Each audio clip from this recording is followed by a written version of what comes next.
Bible గ్రంథంలో దేవుడు మనస్సులను ప్రేరేపిస్తాడా, మన బుద్ధులను ప్రేరేపిస్తాడా ఓ ప్రశ్న. నేను వేదంలో చదివాను, చతుర్వేద సంహిత నా దగ్గర ఉంది. అందులో ఆర్య ఋషులు దేవుణ్ణి అడుగుతూ ఉంటారు, అగ్ని నీవు మా బుద్ధులను ప్రేరేపించుదువుగాక, వాయువు నీవు మా బుద్ధులను ప్రేరేపించుదువుగాక అని దేవుణ్ణి ఏమని అడుగుతారంటే, నీవు మా బుద్ధులను ప్రేరేపించు అంటే, దేవా నువ్వు ప్రేరేపించకపోతే మేము వేరే ప్రేరేపణలకు వెళ్ళిపోతాం, కాబట్టి అన్యమైనది ఏది మమ్మల్ని ప్రేరేపించొద్దు, పాప పంకిలమైన మా తనువు మమ్మల్ని ప్రేరేపించొద్దు, అలాగే లోకంలో ఉన్నటువంటి దుష్టశక్తులు మమ్మల్ని ప్రేరేపించొద్దు, దైవమా నీవే మమ్మల్ని, మా మనసులను, మా బుద్ధులను ప్రేరేపించు అని వారు దేవునికి హవిస్సులు అర్పించి ప్రార్థించటం అనేది ఒకటి నేను వేదంలో చదివాను. స్తోత్రం.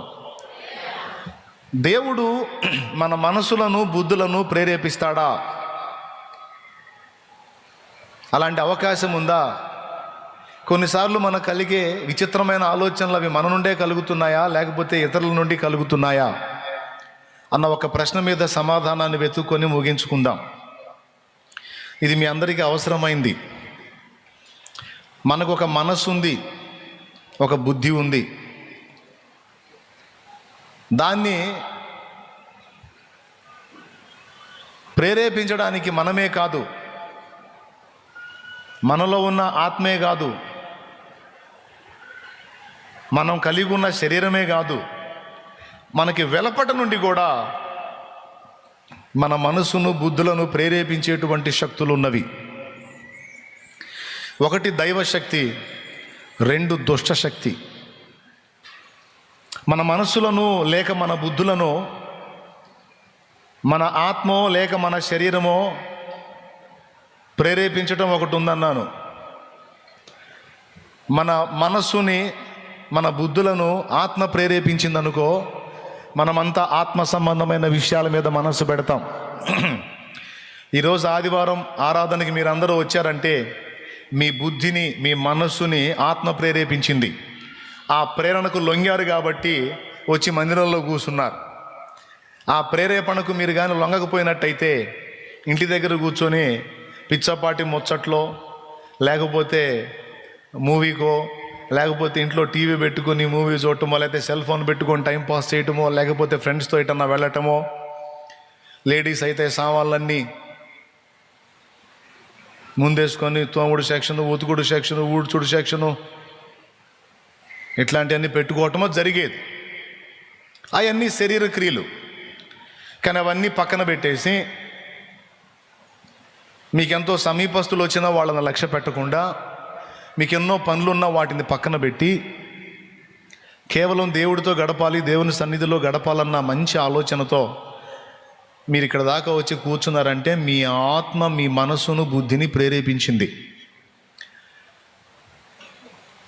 శరీరం అందే ప్రతి ఆదివారం పోతానే ఉన్నావుగా, ఈరోజు కూడా పోకపోతే ఏం పోయింది, ఒక ఆదివారం ఎగ్గొడితే ఏందంటావు అందే కొంతమంది శరీరం. ఇటనే అందే, ఈసారి వారం పోదు కానిలే అని. మీలో కొంతమందికి అలా అనిపించింది, ప్రతి వారం పోతున్నాగా ఈ ఒక్క వారం ఏముందిలే, ఈసారి వారం పోదాం అనిపించింది కొంతమందికి. కొంతమందికి ఆదివారం పోతానే ఉన్నాం, ఈరోజు ముఖ్యమైన పని ఉంది కదా, ఈ పనిని పక్కన పెడితే మళ్ళీ ఇబ్బంది అయిపోయిద్ది, ఈసారి వారం పోదు కానీ ముందు ఆ పని చూసుకో అనే ఆలోచన కలిగింది. ఇట్లా కొంతమంది వ్యక్తులు ఈరోజు నేను ఆపాలని ట్రై చేశారు, ఈసారి వారం పోదు కానిలే అని. వాళ్ళ ఆలోచనలు లక్ష్య పెట్టలా, తెంచుకొని బయటపడ్డావు. ముఖ్యమైన పని ఉంది, ఈసారి వారం పోదు కానీ అంటే దాన్ని లక్ష్య పెట్టలా. అన్ని ముఖ్యమైన పనుల కంటే ముఖ్యమైన పని యేసయ్య సన్నిధిలో గడపటం. శరీరం నిన్ను అడ్డగింప చూసింది, ఆపాలని ట్రై చేసింది, కానీ ఆత్మ నిన్ను బలవంతం చేసింది. నీ మనసు ఆత్మకు లోబడింది కనుక నువ్వు ఇక్కడ కూర్చున్నావు. ఒకవేళ నీ మనసు శరీరానికే లోబడింది అనుకో, ఇక్కడికి రావు. శుభ్రంగా ఇంట్లో అంత చికెనో మటనో వండుకొని తిని, ఆదివారం కదా తిని శుభ్రంగా గురకబెట్టిన తర్వాత ఆ పండుకోబెట్టేటప్పుడు మళ్ళీ ఏమనుకుంటావు తెలుసా? సెల్ ఫోన్ పక్కన పెట్టుకొని, ఈరోజు కొంచెం బాగలేదు, 6 రోజులు కష్టపడ్డావు కదా, కొంచెం ఒళ్ళు అలిసింది, ఈరోజుకి ఇంటికాడే ఉండి సెల్లులో లైవ్ వచ్చింది అన్న లైవ్ ఎందామని పండుకుంటాం అన్నమాట. లైవ్ లేదు, పాడలేదు. ఆ పాటలు స్టార్ట్ అవడంతోనే ఇంట నిద్రపోయి మళ్ళీ అంత అయిపోయినాక మళ్ళీ ఆకలి అయ్యే టయానికి లెగుతావు. కానీ అలా జరగల. సన్నిధికి వచ్చావు అంటే నీ మనస్సును లేక బుద్ధిని శరీరం ప్రేరేపించింది, ఈరోజే ఆత్మ కూడా ప్రేరేపించింది. శరీర ప్రేరణను అణచివేసి ఆత్మ ఇచ్చిన ప్రేరణను గైకొని నువ్వు దేవుని పాదాల దగ్గరికి వచ్చావు. అది సరే, కానీ నిన్ను దేవుని మందిరానికి పోవున్నట్లు నీ ఆత్మ ప్రేరేపించింది అన్నాను కదా. ఇలాంటి స్పందన నీకు ఇవ్వడానికి ఆ ఆత్మకు ప్రేరణ ఇచ్చిన ఆత్మ ఎవరు? దేవుని పరిశుద్ధాత్మ. దేవుని పరిశుద్ధాత్మ నీ ఆత్మలోనికి సిగ్నల్స్ పంపిస్తే ఆ ఆత్మ నీ మనసులోనికి సిగ్నల్స్ పంపించింది. ఇంత పని జరిగింది ఈరోజు తమరు కూటానికి రావటానికి. మరి లేకపోతే అంత తేలిగ్గా సరే, కానీ శరీరం నువ్వు వెళ్లకుండా అడ్డగించడానికి దాన్ని ఎవరు ప్రేరేపించారు? దురాత్మ.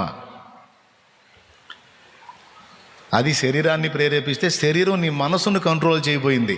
ఈరోజు ఎగ్గొట్టలేబ్బా అని. మొత్తానికి ఆత్మ ప్రేరణకు లొంగారు, ధన్యులు. ఇట్టుంటుంది మనసులను ప్రేరేపించటం, బుద్ధులను ప్రేరేపించటం అని. ఇకపోతే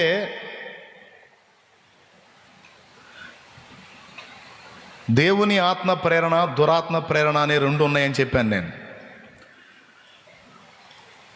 కొన్నిసార్లు దేవుడు తన కార్యాలను నెరవేర్చడానికి మనలో విచిత్రమైన ఆశలు, కోరికలు, బుద్ధులు పుట్టిస్తాడు.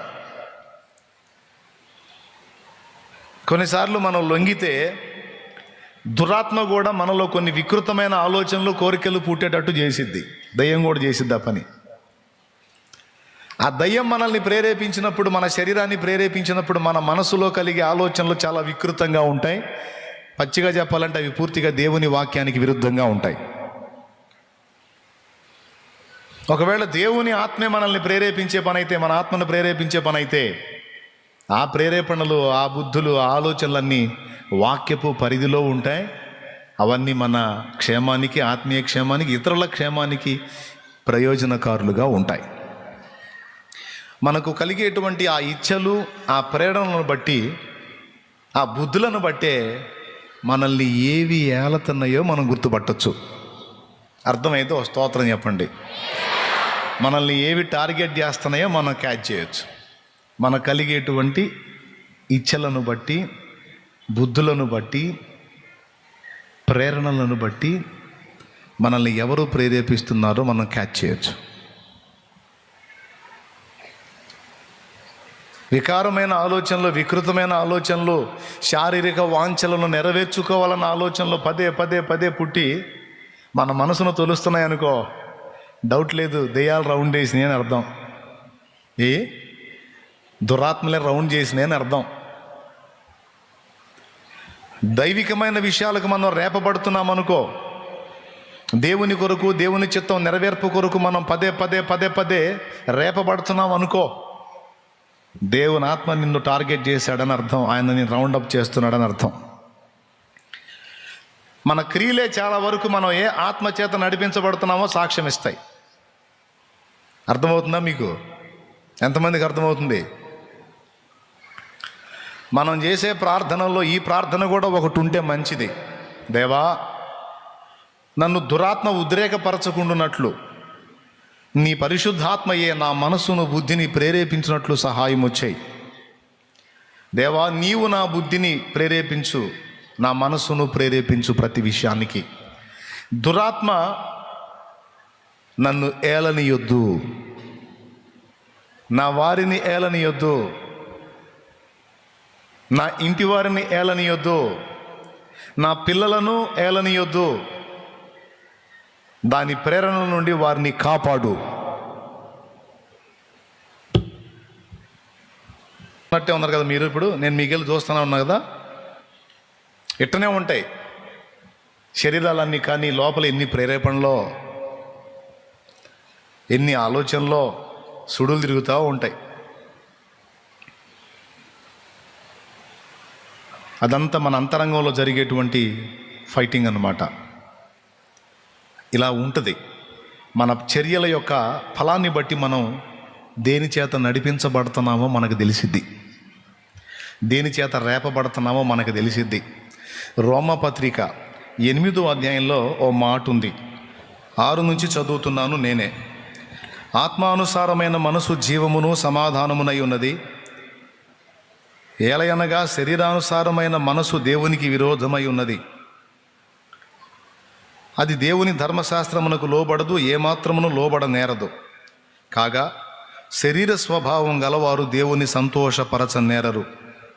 దేవుని ఆత్మ మీలో నివసించిన ఎడల మీరు ఆత్మ స్వభావం గలవారే గాని శరీర స్వభావం గలవారు కారు. ఎవడైనను క్రీస్తు ఆత్మ లేనివాడైతే వాడాయన వాడు కాడు. ఓకేనా? ఆ తర్వాత కింద చదువుతాడు చూడండి, 14వ వచనం. దేవుని ఆత్మ చేత ఎందరూ నడిపించబడుదురో వారందరూ దేవుని కుమారులై ఉందురు. మనందరం ఈరోజు దేవుని సన్నిధిలో ఉన్నామంటే దేవుని పరిశుద్ధాత్మ మనల్ని ప్రేరేపించాడు, మారు మనసులోకి నడిపించాడు, బాప్తిస్మంలోకి నడిపించాడు. ఆయన మనలో ఉన్నాడు, మనతో ఉన్నాడు కాబట్టి మనం దేవునిలో, క్రీస్తులో నిలిచి ఉన్నాం. ఇక ఆయన మనల్ని వదిలేస్తే మనం లోకంలో ఉంటాం, దేవునిలో ఉండం. కానీ మనం దేవునిలో ఉన్నామంటే మనల్ని ఇలా తీసుకొచ్చి కూర్చోబెట్టి ఆయనలో మనం నిలబెట్టిన వాడు దేవుని ఆత్మ. అయితే దేవుని పరిశుద్ధాత్మని మనలో కలిగి ఉండి కూడా మనం దురాత్మ ప్రేరణకు లొంగే అవకాశం ఉంది. దేవుని ఆత్మ మనలో నివాసం ఉన్నాడు, ఆయన మనల్ని ప్రేరేపిస్తున్నాడు. మన వెలపటుండి దయ్యాలు కూడా మనల్ని ప్రేరేపించే అవకాశం ఉంది. ఎట్లా ఉందంటే మన శరీరం దయ్యాలకు సహకరించింది. మళ్ళీ చెబుతున్నాను, బాగినండి. మన శరీరం దేవునికి సహకరించదు, దెయ్యాలకు సహకరించింది. మన ఆత్మ దేవునికి సహకరించింది, అది విమోచింపబడింది. శరీరం ఇంకా విమోచింపబడలా. ఎప్పుడు దాకా సహకరించిద్ది అన్నయ్య ఇది దెయ్యాల కంటే? చచ్చిందాకా లేదా మార్పు చెందిందాకా. మళ్ళీ చెబుతున్నా, ఈ శరీరం ఎప్పటిదాకా దురాత్మలకి దయ్యాలకి సపోర్ట్ చేసిద్ది అంటే ఈ శరీరం చచ్చిందాకా లేదా యేసయ్య 2వ రాకడలో ఇది మార్పు చెంది మహిమను ధరించుకున్నదాకా ఇది దయ్యాలకి ఏజెంట్ లాగా పనిచేసిద్ది. మన శరీరం విలన్ ఎక్కడో లేడు, మన దగ్గరే ఉన్నాడు. అర్థమైందా? విలన్ గాడు ఎక్కడో లేడు, మన దగ్గరే ఉన్నాడు. వాడి పేరు శరీరం. వాడు డేంజర్ క్యాండిడేట్ అనమాట. వాడు సైతానికి సపోర్ట్ చేసేది. మన ఇంట్లోనే ఉన్నాడు వాడు, మన కొంప ముంచేవాడు. ఉండమన్న సాటు ఉండడు వాడు. వాడి పేరు శరీరం. ఏ పొద్దు వెనక్కి లాగే సెక్షనే. దేవునికి లోబడదామని ఆత్మ అంటే నా వల్ల కాదంటాడు వీడి శరీరం.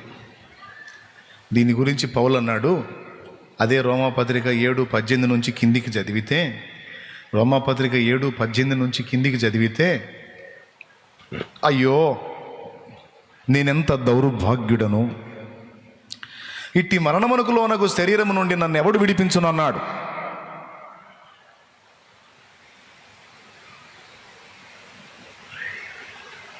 ఏమండి, రోమా గవర్నమెంట్ విధించే శిక్షలలో ఒక శిక్ష గురించి గతంలో మీకు చెప్పా. ఎవడైనా ఒక నరహంతకుడు ఒకడిని చంపాడు అనుకో, ఆడి వల్ల ఒకడు చచ్చిపోయాడు అనుకో, వాళ్ళు విధించే శిక్షలలో ఒక విచిత్రమైన శిక్ష ఏంటంటే, ఈడెవడినైతే చంపాడో ఆ చచ్చిపోయినోడి శవాన్ని చంపినోడి వీపుకు కడతారు. వినపడిందా మీకు? ఎక్కడ కడతారు? మెడక, వీపుకు కడతారు. ఈడెవరినైతే చంపాడో ఆడి దేహాన్ని చంపినోడు హంతకుడు ఎవడైతే ఉన్నాడో వాడికి శిక్ష ఏంటంటే ఈ డెడ్ బాడీని వాడి శరీరానికి కడతారు. దాన్ని వాడు విప్పాడంటే అవుట్. ఇక వాడు ఎటు పోయినా, వాడు పండుకున్నా శవం మీదే పండుకోవాలి. వాడు లేచి నడిచినా వెనక వీపున శవం ఉంటుంది, దాన్ని మోసుకుంటా నడవాలి. కలిపి కడతాడు.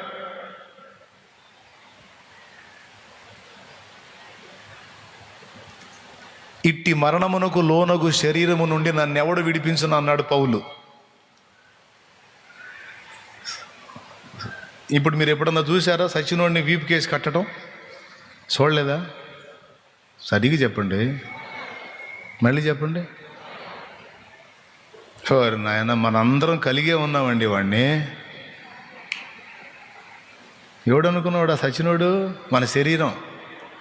అందుకే పెద్దోళ్ళు ఓరే సచ్చినోడు ఏడ తెచ్చా, సచ్చినోడు సావరా అంటారు చూడండి. సచ్చినోడు ఇంక తెచ్చేది ఏంది? ఓరే సచ్చినోడు అని తిడతారు, ఐడియా ఉందా?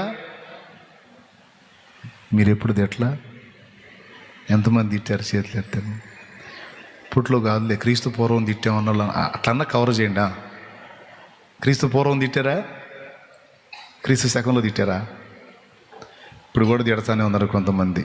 అదేం బూతు కాదులే అన్నయ్య, సచ్చినోడు అంటే ఏముంది కానీ అని కవర్ చేస్తారు. ఓకే, చెయ్యి, ఏం పర్వాలేదు. తిట్టడం అయితే ఖాయం. సచ్చినోడు అనే పదవి ఏంది అసలు? నాకు అర్థం కాదు.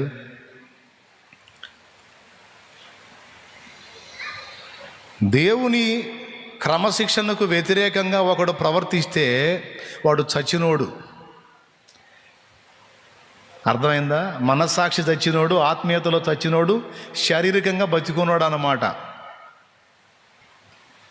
అందుకని ఆ పదం వాడతారు,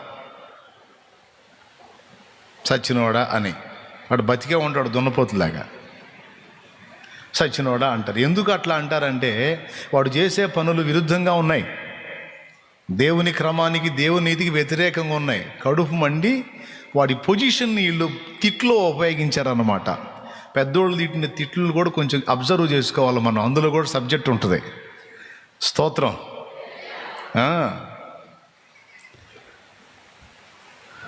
ఆ డెడ్ బాడీని వీపు కేసి కడితే ఇక వీడికి ప్రశాంతత ఎక్కడ ఉంటుందండి?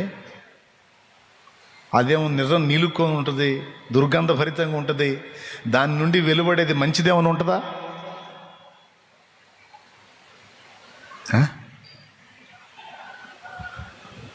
ఇప్పుడు మన శరీరం నుండి ఉత్పత్తి అయ్యేది మీరు కూడా చూడండి. మన శరీరం నుండి స్రవించేవి ఉత్పత్తులు అయ్యేవి కూడా అన్నీ దరిద్రమే. తినేటప్పుడు బాస్మతి రైస్ వేసుకుని చికెన్ బిర్యానీ, మటన్ బిర్యానీ అప్పనగా తింటాం, ఫ్రెష్ ఐటమ్.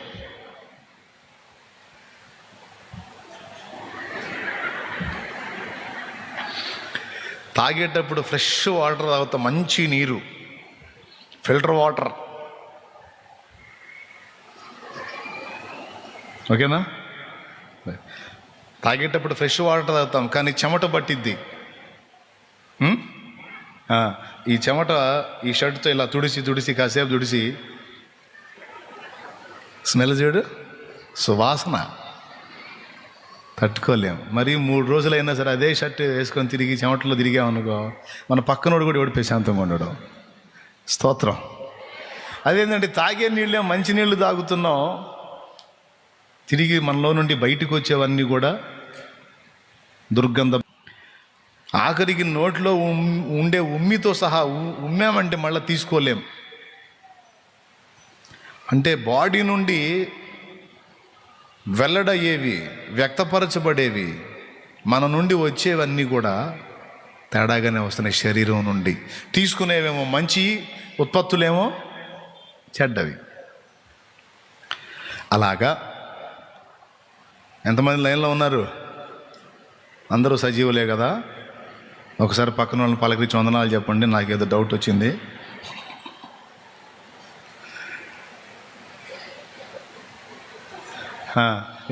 ఇలాంటి పనికి మాలిన శరీరం, ఇంత దరిద్రాన్ని ఉత్పత్తి చేసే శరీరం, ఈ ఉత్పత్తులు ఇయే కాదు. ఈ శరీరం నుండి జారత్వం అట, అపవిత్రత అట, కాముకత్వం అట, అభిచారం అట, నిర్దదేవుణ్ణి ద్వేషించి అబద్ధపు దాన్ని మొక్కే తత్వం అంట, ద్వేషములంట, మత్తతలంట, మత్సరాలంట, క్రోధాలంట. ఒక్కటన్నా మంచిది ఉంటుందేమో అని వెతికితే ఒక్కటి కూడా తగల్లా. ఎక్కడి నుండి వచ్చేవి? శరీరము నుండి ఉత్పత్తి అయ్యేవి. శరీర కార్యములు స్పష్టములై ఉన్నవి. అవేవనగా గలతీ పత్రిక 5వ అధ్యాయము 19వ వచనం, శరీరము ఆత్మకును, ఆత్మ శరీరమునకు విరోధముగా ఆపేక్షించున్నవి, ఒకదానికొకటి వ్యతిరేకంగా ఉన్నవి అన్నాడు. బాగా వినాలి. ముందే చెప్పాను క్లుప్త ప్రసంగం అని. క్లుప్త ప్రసంగం అని ఆడ చెప్పేవారు నాయన. 2 గంటలైనా మీరు అవసరమైతే పోయి తినరండి అన్నావు, కానీ పెందలాడు ముగిస్తానని చెప్పలేదే నువ్వు అనుకోవాకండి. నేను ముగించాలనుకుంటున్నా, ఇక ఆయన చిత్తం. కాబట్టి పెందలాడి ముగించమని దేవుడు నా బుద్ధిని ప్రేరేపించునుగా కానీ మీరు ప్రార్థన చేసుకోండి. పాయింట్కి వస్తా. శరీరము నుండి ఉత్పత్తి అయ్యేవి మొత్తం కూడా తేడానే.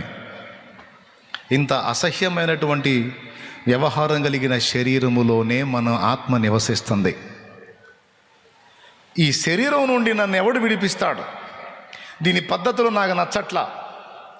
పంది బురదను కోరినట్టు, కుక్క వాంతికి తిరిగినట్టు ఈ దరిద్రపు శరీరం ఎంత చెప్పినా వినకుండా చెడుతనం వైపుకే ఆకర్ష అంటుంది. కానీ కాస్త మంచికి కోఆపరేట్ చేసిద్దా అంటే దీనివల్ల కావట్లేదు. ఈ దరిద్రపు శరీరం ఎప్పుడు పోయిద్దో అని మనకు తెలియకుండానే మనలో ఒక మూలుగుడు ఉంది. 2 కొరింథీ 5వ అధ్యాయము 3వ వచనం నుంచి మీరు కిందికి చదివితే ఈ గుడారములో మనం మూలుగుచున్నాము అని ఉంది. రోమా పత్రిక అదే 8వ అధ్యాయములో దేహ విమోచన కోసం మనం కనిపెట్టుచు మనలో మనం మూలుగుచున్నామని 8:23లో ఉంది. మన దేహం యొక్క విమోచనము కొరకు కనిపెట్టుచు మనలో మనం ఏం చేస్తున్నామంటమ్మా?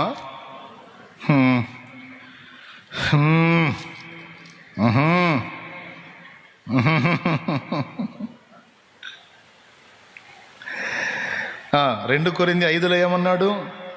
2వ వచనం కిందికి చూస్తే 3వ లైన్ నుంచి చదివితే, పరలోకము నుండి వచ్చు మన నివాసము దీనిపై ధరించుకుని అపేక్షించుచు దీనిలో మూలుగుచున్నాము అన్నాడు. ఈ గుడారములోనున్న మనము భారమి మోసుకొనుచు మూలుగుచున్నాము. ఓకేనా? ఇక్కడ 2 సార్లు మూలుగుతున్నాం అన్నాడు. పావురము పక్షులన్నీయును దుఃఖారావం అనుదినం చేయునట్లు, పావురము పక్షులన్నీయును దుఃఖారావం అనుదినం చేయునట్లు, దేహ విమోచనము కొరకై నేను మూల్గుచున్నాను సదా. దేహ విమోచనము కొరకై నేను మూల్గుచున్నాను సదా, మూల్గుచున్నాను సదా. ఆకాంక్షతో నేను కనిపెట్టుదును, ఆకాంక్షతో నేను కనిపెట్టుదును. దేవునికి మహిమ. పావురస్వరం ఎప్పుడన్నా విన్నారు మీరు? మూలుగుడు అంటే ఎట్లా ఉంటుందో ఒకసారి మూలగండి. మరి మూలగండి అంటే మెలికలు తిరుగుతారు ఏందండి? మూలగండి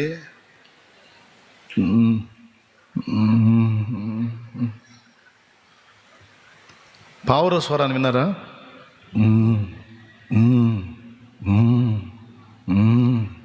కదా, బాగా ఊపిరితిత్తులు 2 చెడిపోయిన మనిషి ఎట్టంటాడు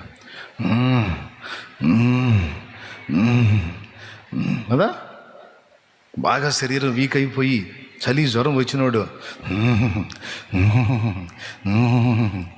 అంతేనాడ ఆహా ఓహో అంటాడా? ఎట్లా అంటాడు?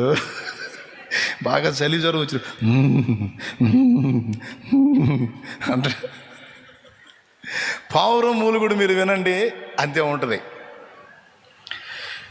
అందుకు భక్తుడు పాడు, పావురము పక్షులన్నీయును దుఃఖారావం అనుదినం చేయునట్లు, పావురము పక్షులన్నీయును దుఃఖారావం అనుదినం చేయునట్లు, దేహ విమోచనము కొరకై నేను మూల్గుచున్నాను సదా, దేహ విమోచనము కొరకై నేను మూల్గుచున్నాను సదా, మూల్గుచున్నాను సదా. Okay okay. అంటే ఈ శరీరంలో ఉన్నంత వరకు మన ఆత్మకు శాంతి లేదు. ఎందుకంటే ఇదంతా దరిద్ర పనులకే కోరుతూ ఉంటుంది కనుక లోపల ఆత్మ మూలుగుతూ ఉంటుందంట. ఎప్పుడు మారిద్దో ఈ దరిద్రపు శరీరం, ఎప్పుడు మారిద్దంటే, ఒకటి పోతే మారిద్ది. ఎవరు పోతే? మీరు పోతేనా నేను పోతేనా? ఎవరు పోయినా మొత్తానికి ఎవరు పోకండి, ఇప్పుడే అందరం కలిసి ఉందాం, సేవ చేద్దాం.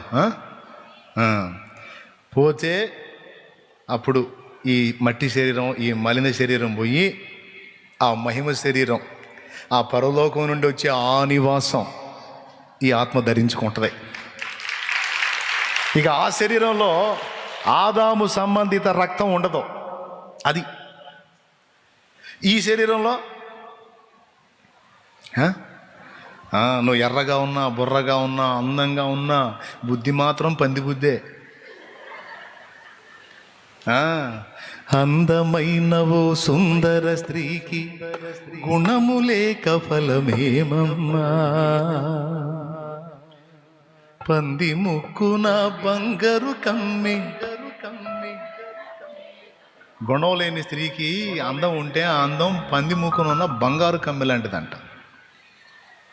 పంది ఎప్పుడన్నా ఫీల్ అయిద్దా? నా ముక్కుకి బంగారు కమ్మి పెట్టారు, ఇక నేను అశుద్ధం జోలికి పోకూడదని పంది అనుకుంటుందా? ఇది బంగారం ఏంటో నాకు అనవసరం, నా బుద్ధి మాత్రం దాని మీదకే. మీరు ఊహించుకోండి ఏందో. నాకు బంగారు గోల్డ్ రింగు పెట్టేశారు, నేను బురదలో పడకూడదని పంది ఫీల్ అయిద్దా? బురద వాసన తగిలితేనే చాలు దానికి ఆవాహయామి ఆవాహయామి అంటుంటుంది. అందమైనవో సుందర స్త్రీకి పంది ముక్కున బంగారు కమ్మి పెట్టిన ఫలితం లేదమ్మా, అందమైన దీనాశకములు హద్దు లేక అందమైన దీనా బ్రతుకులో హద్దు లేక అంతరంగమున గుణము కలిగిన సారా చరిత్రకెక్కిందమ్మ, అంతరంగమున గుణము కలిగిన సారా చరిత్రకెక్కిందమ్మ, ఆశపడకు ఈ లోకం కోసం చెల్లెమ్మ, ఆశించేది ఏదైనా అది మట్టేనమ్మా, మనిషి ఆశించేది ఏదైనా అది మట్టేనమ్మా. దేవునికి మహిమ. అయ్యా మీకు అటుపక్క స్పష్టంగా వినపడుతుందా? ఎంతమంది క్లియర్గా వినపడుతుంది? డౌట్ వచ్చిందిలే, మంచిగా వినపడుతుందో లేదో అని. క్లియర్గా వినపడుతుందిగా? నాకు ఎట్టున్నా పర్లా, మీకు బాగుంటే నాకు అంతే చాలు. సరే, పాయింట్కి వద్దాం. శరీరం ఎంత అందంగా ఉన్నా, ఎర్రగా ఉన్నా, బుర్రగా ఉన్నా, పొట్టిగా ఉన్నా, పొడవుగా ఉన్నా, బుద్ధి మాత్రం పంది బుద్ధే. ఎందుకంటే దాని లక్షణం అట్టు వచ్చింది. ఆదాము సంబంధిత రక్త ప్రభావం, దేవుని మాటలను ప్రతిఘటించేటువంటి తత్వము, ఆ నైజం అక్కడ నుండి వచ్చింది మనకి. ఇది ఎప్పుడైతే చనిపోతుందో లేక యేసయ్య రాకడలో మార్పు చెందుతుందో అప్పుడు మహిమ శరీరం ఈ ప్లేస్లోకి వస్తుంది, ఆత్మ మహిమ శరీరంలో ప్రవేశిస్తుంది కనుక అప్పుడు ఈ తత్వం మారిపోతుంది. ఇది బైబిల్ చెప్తున్న సత్యం. అందుకే ఆ శుభవేళ ఎప్పుడో, ఆ శుభగడి ఎప్పుడో, ఆ ధన్యత ఎప్పుడు వచ్చిద్దో అని అందరం ఎదురు చూస్తున్నాం, ఆత్మలో మూలుగుతున్నాం. కానీ ఏం చేద్దాం? ఇంత పనికిమాలిన శరీరం అయినా ప్రస్తుతం మనం వ్యవస్థ నడవటానికి ఈ శరీరం అవసరమైంది కనుక దీనికి ముప్పోట్ల మేపాల్సి వచ్చింది. మరి దీనికి ఏం తక్కువైనా నా వల్ల కాదంటదే. అందుకని దీనికి రోగం రాకుండా, రోగం వస్తే దీనికి మందులు వేసుకుంటా, ఆకలి అయితే దీనికి మేత పెట్టుకుంటా, దీనికి మంచి మంచి బట్టలు దొడుగుతా. ప్రస్తుతం మన ఆత్మ ఇందులో నివాసం ఉంటుంది కదా. అంటే మనం ఉండే ఇల్లుకు బాగా కలర్ వేసినట్టు, ఏం తక్కువ లేకుండా చూసినట్టు అన్నమాట. మన ఇంట్లో ఉంటాగా, సొంత ఇంట్లో ఉన్నప్పుడు దానికి ఏదన్నా పెచ్చులు ఊడిపోతే ప్లాస్టింగ్ చేయించుకుంటా, దాన్ని కలర్స్ వేసుకుంటే ఎప్పటికప్పుడు నీట్గా పెట్టుకుంటామే. ఇందులో ఉంటున్నాం కదా, అందుకని దీన్ని జాగ్రత్త చేసుకోవాల్సి వచ్చింది. కానీ మనం నివసించే నివాసము మనకు రక్షణ అయితే, ఈ నివాసం మాత్రం మనకెప్పుడు శిక్షలోనికి తీసుకెళ్ళడానికి శత్రువుకు సహకరించింది. అందుకు ఇంతసేపు ఇప్పుడు దీని గురించి మాట్లాడాల్సి వచ్చింది. ఆత్మ సృష్టికర్తకి కోఆపరేట్ చేస్తే, విమోచింపబడిన ఆత్మ దేవునికి సపోర్ట్ చేస్తే, విమోచింపబడని శరీరము సైతానుకు సపోర్ట్ చేసింది. అందుకే వాడేమో శరీరాన్ని ప్రేరేపిస్తాడు, దేవుడేమో ఆత్మని ప్రేరేపిస్తాడు. మొత్తానికి ఇద్దరిలో ఎవరో బలవంత పెట్టడం ఉండదు, ఇద్దరూ ప్రేరణే కలిగిస్తారు. శరీరానుసారులు శరీర విషయాల మీద మనసు ఉంచుతారు, ఆత్మానుసారులు ఆత్మ విషయాల మీద మనసు ఉంచుతారు. దేవుని ఆత్మచేత ఎంతమంది నడిపించబడుతున్నారో వారందరూ దేవుని కొడుకులు కూతుళ్ళు అన్నాడు వాక్యంలో. వారందరూ దేవుని కుమారులై ఉందురు అన్నాడు. కాబట్టి మన నడిపింపులే, మన ప్రవర్తనలో, మన దైనందిన జీవితంలో మన నడిపింపులే మనల్ని ఎవరు లీడ్ చేస్తున్నారో మనకు సాక్ష్యం ఇస్తాయి. దరిద్రగొట్టు పనుల్లోకి నడిపించబడుతున్నాం అనుకో, శరీరము మనల్ని రేపుతుంది, అది దురాత్మ ప్రేరణకు లొంగింది, అందుకే దరిద్ర పనులకు మనం పరిగెత్తుతున్నాం. అంటే ఇప్పుడు మనల్ని డెవిల్, దురాత్మ లీడ్ చేస్తుంది అని అర్థం. లేదు, దేవుని కొరకు, దేవుని కార్యాల కొరకు, దైవ చిత్తం కొరకు, దేవుని మహిమ కొరకు, దేవుని సంకల్పం నెరవేర్చడం కొరకు, దేవుని యుద్ధాలు చేయటం కోసం మనం రేపబడితే, దేవుని పరిశుద్ధాత్మ మన ఆత్మలో క్రియ చేసి మన మనసును, బుద్ధిని ప్రేరేపిస్తున్నాడని అర్థం.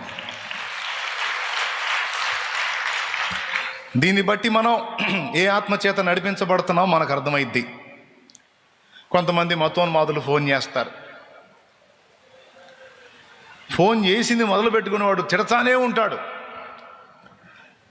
ఏం చేయలేక, ఏం అనలేక, మనం అడిగే వాడికి ఆన్సర్ చేయలేక, వాడికి ఇంకేం అర్థం కాక వాడికి తెలిసింది ఒకటే, బూతులు తిట్టడం. వాడు తిట్టే తిట్లలో వాడిని దేవుని ఆత్మ ప్రేరేపిస్తుందా, దురాత్మ ప్రేరేపిస్తుందా మనకు అర్థమైంది. ఫుల్గా దయ్యం బట్టి ఉంటాడు వాడు.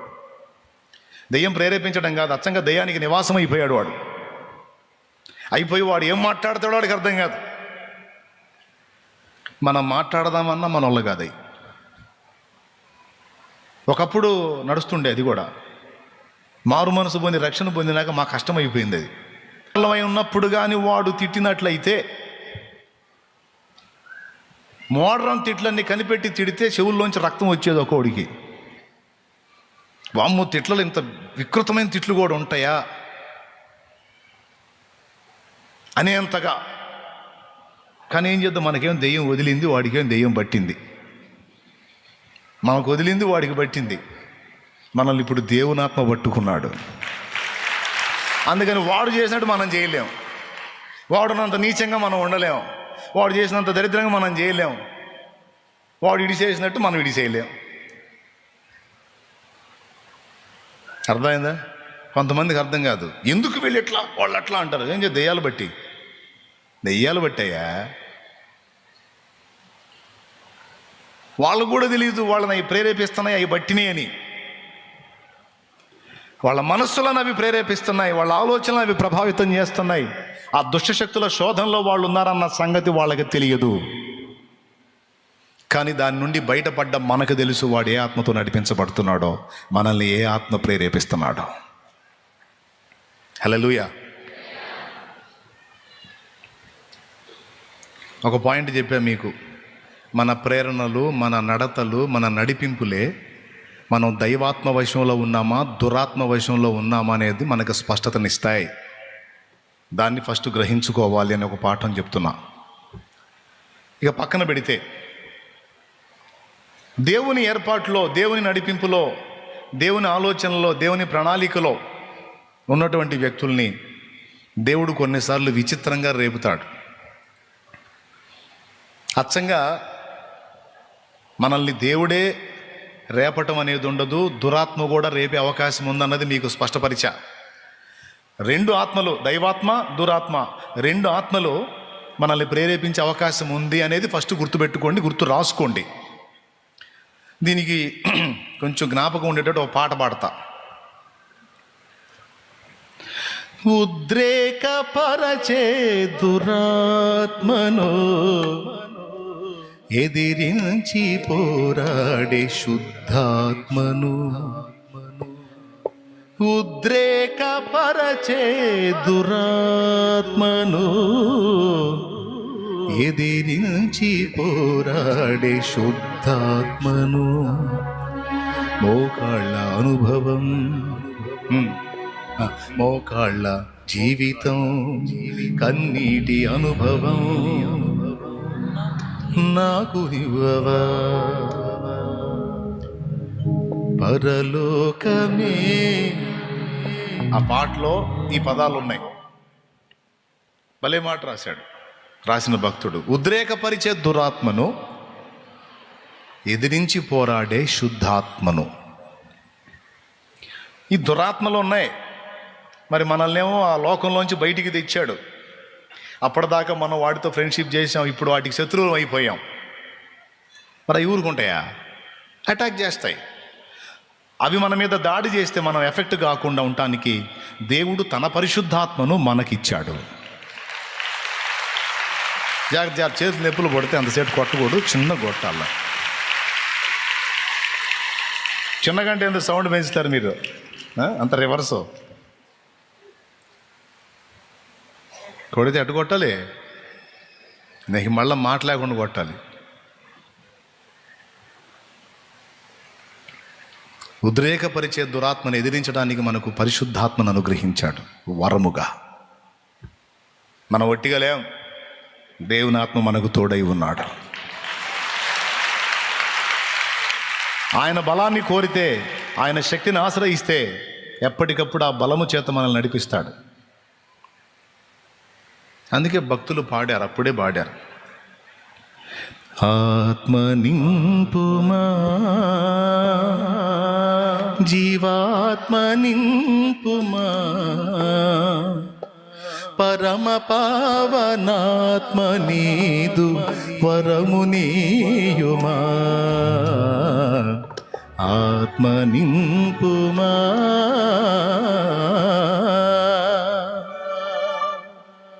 అందులో పరిశుద్ధాత్మ శక్తి లేక తన వైఫల్యం చెందిన విషయాలు రాశాడు. కలుష దోష భారములే బ్రతుకు కృంగదీసినవి, వ్యాధి బాధలేకములై ఖేదమాయను. కలుష దోష భారములే బ్రతుకు కృంగదీసినవి, వ్యాధి బాధలేకములై ఖేదమాయను. ఘనదైవమా,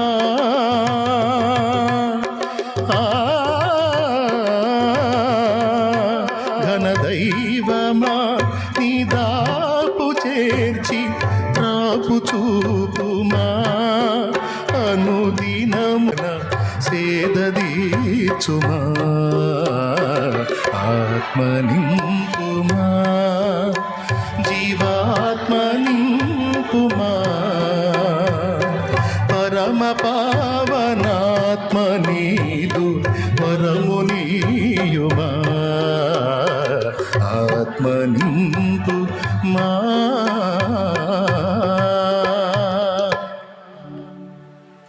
తర్వాతి చరణం ఇంటికి పోయి పాడుకోండి. భలే ఉంటుంది. నా చిన్నప్పటి నుంచి వింటున్నా మైకుల్లో.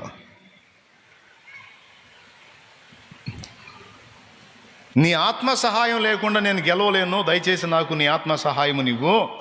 నీ ఆత్మ చేత నన్ను రేపు, అప్పుడు నేను నీ పనులే చేస్తాను. దురాత్మకి నా దగ్గర చోటు ఇవ్వద్దు, నా వారి దగ్గర కూడా చోటు ఇవ్వద్దు. దయచేసి కనికరించమని భక్తులు ఆనాడే దేవుణ్ణి వేడుకున్నారు. ఇప్పుడు సంసోన్ లైఫ్ చూస్తే, అప్పటి కాలంలో ఇశ్రాయేలు జనాంగాన్ని ఏలుతున్న ఏలికలు ఫిలిస్తీయులు నాయకులై ఏలుతున్నారు, దేవుని ప్రజలేమో బానిసలై బతుకుతున్నారు. ప్రతి తరములోనూ ఇశ్రాయేలు జనాంగాన్ని కాపాడడానికి దేవుడు రక్షకుల్ని వాళ్ళలో నుంచే పుట్టించాడు. ఆ ఘట్టంలో ఫిలిస్తీయుల చేతుల్లో నుంచి ఇశ్రాయేలు జనాంగాన్ని కాపాడటానికి దేవుడు ఏర్పరచుకున్న పాత్ర, దేవుడు పుట్టించిన మనుష్యుడు సంసోను. కారణ జన్ముడు, ఒక ప్రత్యేకమైన ఉద్దేశం చేత దేవుని జనాంగం కోసం పుట్టింపబడినటువంటి ప్రత్యేకింపబడిన వ్యక్తి ఆయన సంసోను. సంసోన్ అంటే కారణ జన్ముడు, మేము కారణం లేకుండా పుట్టామా అని అనుకోవద్దు. అనవసరంగా పుట్టిన వాళ్ళు ఎవరు లేరు ఇక్కడ. ప్రతి మనిషి మరో మనిషి కోసమే పుట్టారు. ప్రతి మనిషి ద్వారా ఈ భూలోకానికి కొంత ప్రయోజనం ఉంది. ప్రతి మనిషి ద్వారా ఈ భూమి యొక్క ప్రయోజనం ఉంది. ఎవ్వరూ ఇందులో వేస్ట్ ఫెలోస్ లేరు. నువ్వు కూడా అనుకోవద్దు అనవసరంగా పుట్టానని. కొంతమందికి అదొక ఆనందం, ఎందుకు పుట్టానో అనుకుంటుంటారు. వేస్ట్గా అయితే పొట్ల ఉద్దేశం ఉండే పుట్టించాడు. ఓకే, ఇక సంసోన్ విషయంకి వచ్చేటప్పటికి ఆయన పుట్టిన కారణం ఏంటంటే, జాతిని ఉద్ధరించడానికి, జనాంగాన్ని విమోచించడానికి రక్షకుడుగా పుట్టింపబడ్డాడు. యుక్త వయసు కూడా అయ్యాడు. అయిన తర్వాత పెళ్ళిడికి వచ్చిన తర్వాత సహజంగా అబ్బాయికి పెళ్లి చేద్దాం అనుకుంటారు కదా. ఈ అబ్బాయి బుద్ధి ఎటుపోతుందంటే, ఇశ్రాయేలు జనాంగంలో ఆడపిల్లలు ఉన్నారు అటుబాట్ల. వాళ్ళని ఎవరైతే ఏళ్తున్నారో, వాళ్ళ మీద ఎవరు నాయకులై ఉన్నారో, వాళ్ళ మీద రాజులుగా ఎవరున్నారో వాళ్ళ చేత అమ్మాయి మీదకి పోతుంది మనసు. అంటే ఫిలిస్తీయుల అమ్మాయిని చేసుకొని వాళ్ళతో వియ్యం అందాలనుకుంటున్నాడు ఈయన. మనకెవడితోనన్నా కయ్యం పెట్టుకోవాలంటే ఫస్ట్ వియ్యం అందుకోవాలి, అప్పుడు ఇరిగిందా కొట్టుకోవచ్చు. స్తోత్రం, హల్లెలూయా. అర్థమైందా? ఎవరితోనా కయ్యం కావాలంటే మంచిగా వియ్యం లింక్ చేసుకోవచ్చు, అప్పుడు జాయింట్లు ఉడిందాక అనుకోవచ్చు. ఎందుకంటే పిల్లనిచ్చిన దగ్గర, డబ్బులు ఇచ్చిన దగ్గర ఖచ్చితంగా ఫైటింగ్లు తీసుకునేటప్పుడు మంచిగానే తీసుకుంటాడు. అడిగితే తనబోతాడు, కొట్లాటకు దిగుతాడు. అప్పుడు ఇచ్చినోడు కూడా కొట్లాటకు దిగుతాడు. జుట్లు పట్లు, మస్తు చరిత్రలు. పిల్లని ఇచ్చేటప్పుడు, పిల్లని చేసుకునేటప్పుడు ఆనందంగా చేసుకుంటారు. తర్వాత ఫైటింగ్. ఎందుకంటే వియ్యం అనే దగ్గర కయ్యము ఖచ్చితంగా ఏర్పడే ఛాన్స్ ఉంటుంది. సంసోన్ లైఫ్లో అదే జరిగింది.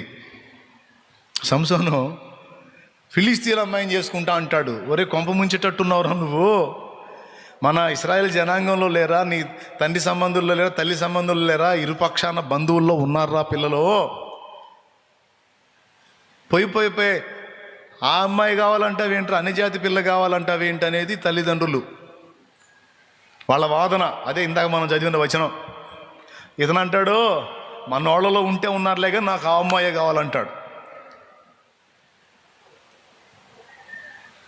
ఇప్పుడు ఈ మొక్కిన తర్వాత ఇక్కడ కూర్చున్న వాళ్ళు కొంతమంది సేమ్ నేను కూడా అంతే ప్రేరేపించబడ్డాను అన్నయ్య, మా ఊళ్ళో నాకు ఆ అమ్మాయిని ఇచ్చి చేయట్లా అంటారు. పళ్ళు రాలుతాయి. నువ్వేం సంసోను అయ్యింది అయ్యా, నువ్వేం సంసోనువా, లేకపోతే నువ్వేమో ఇప్పుడేమైనా జాతిని ఉద్ధరించాలా? ఓవర్ యాక్షన్ చేయొద్దు. ఇప్పుడు ఉండే పని ఇప్పుడు ఉంది. ఇప్పుడు వాక్యానుసారంగా ఇప్పుడు నువ్వు దేవుని బిడ్డనే పరిణయం చేసుకోవడానికి నీ వంతు నువ్వు పోరాటం చేయాలి. అప్పుడు ఎందుకు అలా ప్రేరేపించబడ్డాడు అంటే, పైన వచనం చదవండి మీరు. 14వ అధ్యాయం, న్యాయాధిపతుల గ్రంథము 14వ అధ్యాయం కాకుండా 13:25 చదవండి. 24 నుంచి కూడా చదవచ్చు. తరువాత చూడండి, న్యాయాధిపతులు 13:24 నుంచి చదువుతున్నా. ఆ స్త్రీ కుమారుని కని అతనికి సంసోను అని పేరు పెట్టెను. ఆ బాలుడు ఎదిగినప్పుడు యెహోవా అతన్ని ఆశీర్వదించెను, మరియు యెహోవా ఆత్మ జొరియాకును ఎష్టాయోలుకును మధ్యనున్న మహానిదానులో అతని రేపుటకు మొదలు పెట్టెను. అర్థమైందా? దేవుని ఆత్మ రేపుతాడట. రేపటమన్నా, ప్రేరేపించటమన్నా, బుద్ధిని ప్రేరేపించటమన్నా, మనసును ప్రేరేపించటమన్నా, రేపటమన్నా ఒకే అర్థం. స్తోత్రం. పెద్దగా చెప్పండి, మీకు దండం. దేవుని ఆత్మ రేపుతున్నాడంట. దేవుని ఆత్మ చేత రేపబడి ఇతడి కలుగుతున్న ఆలోచనలని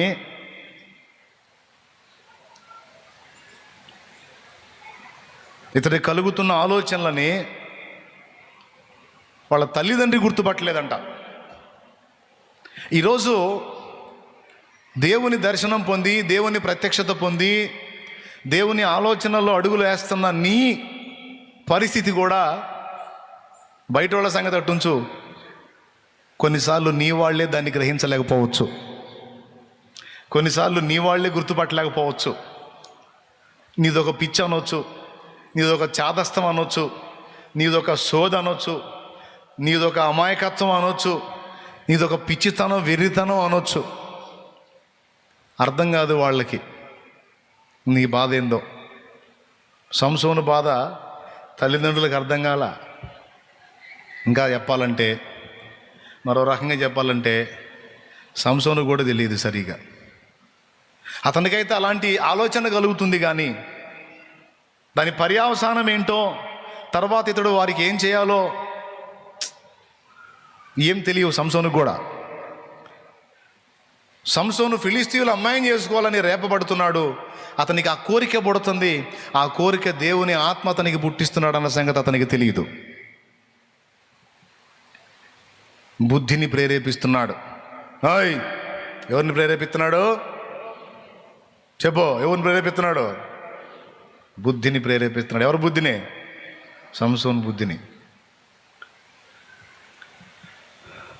కొన్నిసార్లు మనకు కలిగేటువంటి ఆలోచనలు, ప్రేరణలు దేవుని కొరకు, దైవ చిత్తం కొరకు, దేవుని సంకల్పం నెరవేర్చడం కొరకు మనకు కలిగితే అవి మన వాళ్ళకి అర్థం కావు. కొన్నిసార్లు మనకు కూడా అర్థం కావు. అర్థం కాకపోయినా కలిగే ప్రేరణలు దైవికమైనవైతే, దేవుని కొరకైనవైతే కృతజ్ఞతలు చెప్పి వాటికి లోబడటమే ఉత్తమం. సంసోను లోబడ్డాడు. తల్లిదండ్రి ఆశ్చర్యం. అంటాడు, పిల్లని చూద్దాం పండి అంటాడు. ఒరే వాళ్ళు సర్దారులు రా, వాళ్ళ దగ్గరికి పోయి పిల్లని అడిగి మమ్మల్ని ఏదో చేస్తావరాను అంటారు. నీకెందుకు? వాళ్ళు ఏది అడిగినా నేను సమాధానం చెబుతా, వాళ్ళు నన్ను కదిలిస్తే వాళ్ళ అంతు నేను తేలుస్తా, పిల్లని ఇవ్వకపోతే వాళ్ళ సంగతి చెప్తా, మీకెందుకు, మీరు రాండి అంటాడు. వీడేదో మొత్తానికి కొంపకు కొలువు తెచ్చేటట్టే ఉన్నాడని వాళ్ళ దడ వాళ్ళది. ఎందుకంటే వీళ్ళు బానిసలుగా ఉన్నారు, వాళ్ళే ఏలికలుగా ఉన్నారు. మరి కొంప ముంచేటట్టున్నాడు. మరి ఏరా మా అమ్మాయి కావాలా నీకు? బానిస మేము ఏలికలం, సర్దారులో మేము, మా అమ్మాయి కావాలా నీకు? పెళ్ళి కావాలా? దారా చేస్తామని చేస్తే సంసోనికి వాళ్ళ అమ్మ నాన్న కూడా చేస్తారు అవసరమైతే. ఏం పెళ్ళి? తన్నుల పెళ్ళి కాదు, రావాల్సిందే అంటాడు. ఏం చేస్తారు? ఆశ్చర్యపడుతున్నారు. ఎట్టకేళ్ళకు మొత్తానికి పోయారు. ముందేమో తల్లిదండ్రి, వెనకేమో కొడుకు.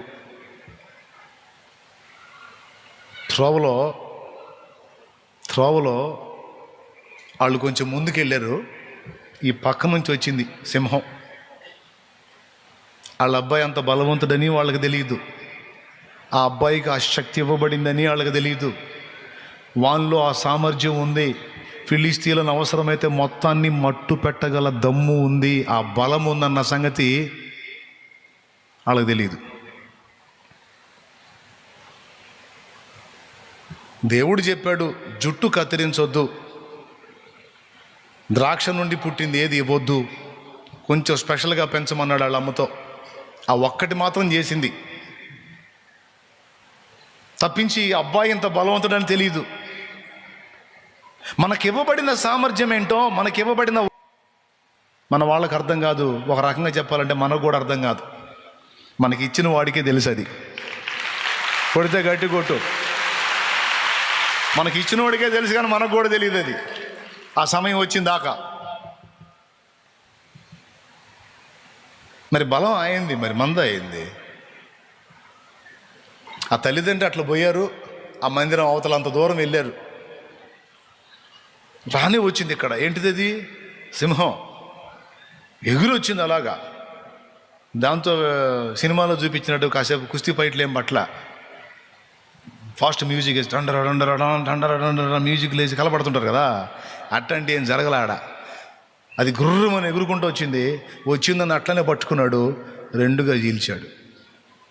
మేక పిల్లను కాళ్ళు బట్టి చీల్చినట్టు చీల్చేశాడు అంత.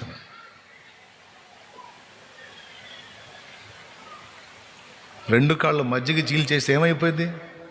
దాన్ని పొట్ట భాగం మొత్తం అంతా కింద పడిపోయి రెండు పచ్చలు అయిపోయి అటోటి ఇటోటి ఇసిరేసాడు. ఎక్కువ టైం తీసుకోలేకపోతే వాళ్ళు రారు. ఈయన మ్యూజిక్ లేసి ఫైట్లు చేస్తుంటే అర్థమైందా? అసలేం లేదు. వెనక ముందు పోయే వాళ్ళకి వెనక ఏం జరిగిందో తెలియదు.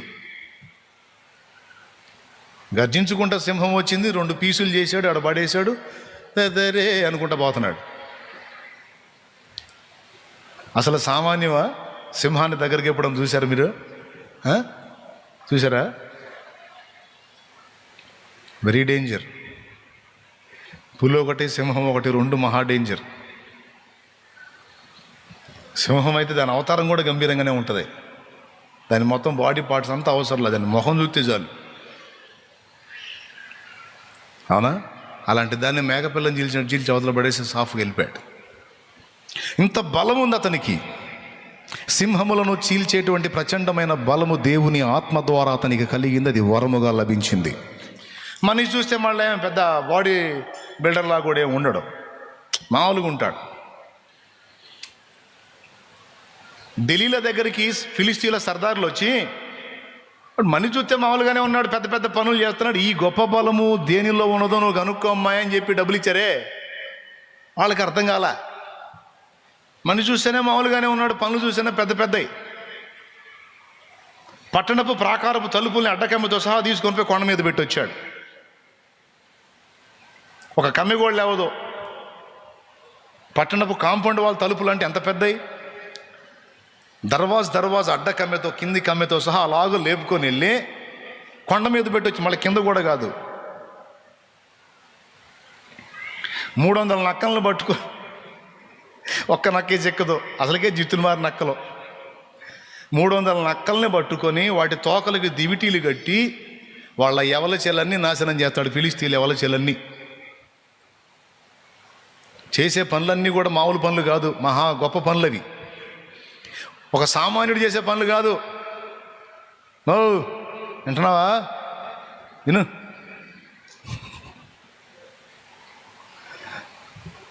మామూలుడు చేయాలంటే ఏ కాదయి చేస్తున్నాడు ఈజీగా. గొప్ప బలాన్ని కలిగి ఉన్నాడు, గొప్ప శక్తిని కలిగి ఉన్నాడు. తల్లిదండ్రులకు భయం, బిడ్డని ఏం చేస్తారో అని. వాళ్ళందరినీ మట్టు పెట్టడానికి పుట్టినోడు అన్న సంగతి వీళ్ళకి తెలియదు. ఆయన కూడా అంతంత మాత్రమే. ఎందుకు ఈ మాటలు చెప్తున్నానంటే, దేవుని మార్గంలో నడిచే మన మనసులను, బుద్ధులను కొన్నిసార్లు దేవుడు ప్రేరేపించినప్పుడు దేవుని కొరకు కొన్ని పనులు చేయడానికి మనకు ఒక విచిత్రమైన కోరికలు పుడతాయి. వాటిని గుర్తుపట్టాల మనం. నాకెందుకు ఈ ఆలోచన కలుగుతుంది, పదే పదే ఈ విషయంలో నేను ఇలా చేయాలనే తలంపు నాకెందుకు కలుగుతుంది అని మన బుద్ధిని, మనస్సును ప్రేరేపిస్తున్న దేవుని ఆత్మ యొక్క కదలికల్ని గ్రహించగలగాలి. వాటిని విశ్వసించాలి, వాటిని నెరవేర్చాలి. ఆ తర్వాత ఫలం అద్భుతంగా ఉంటుంది.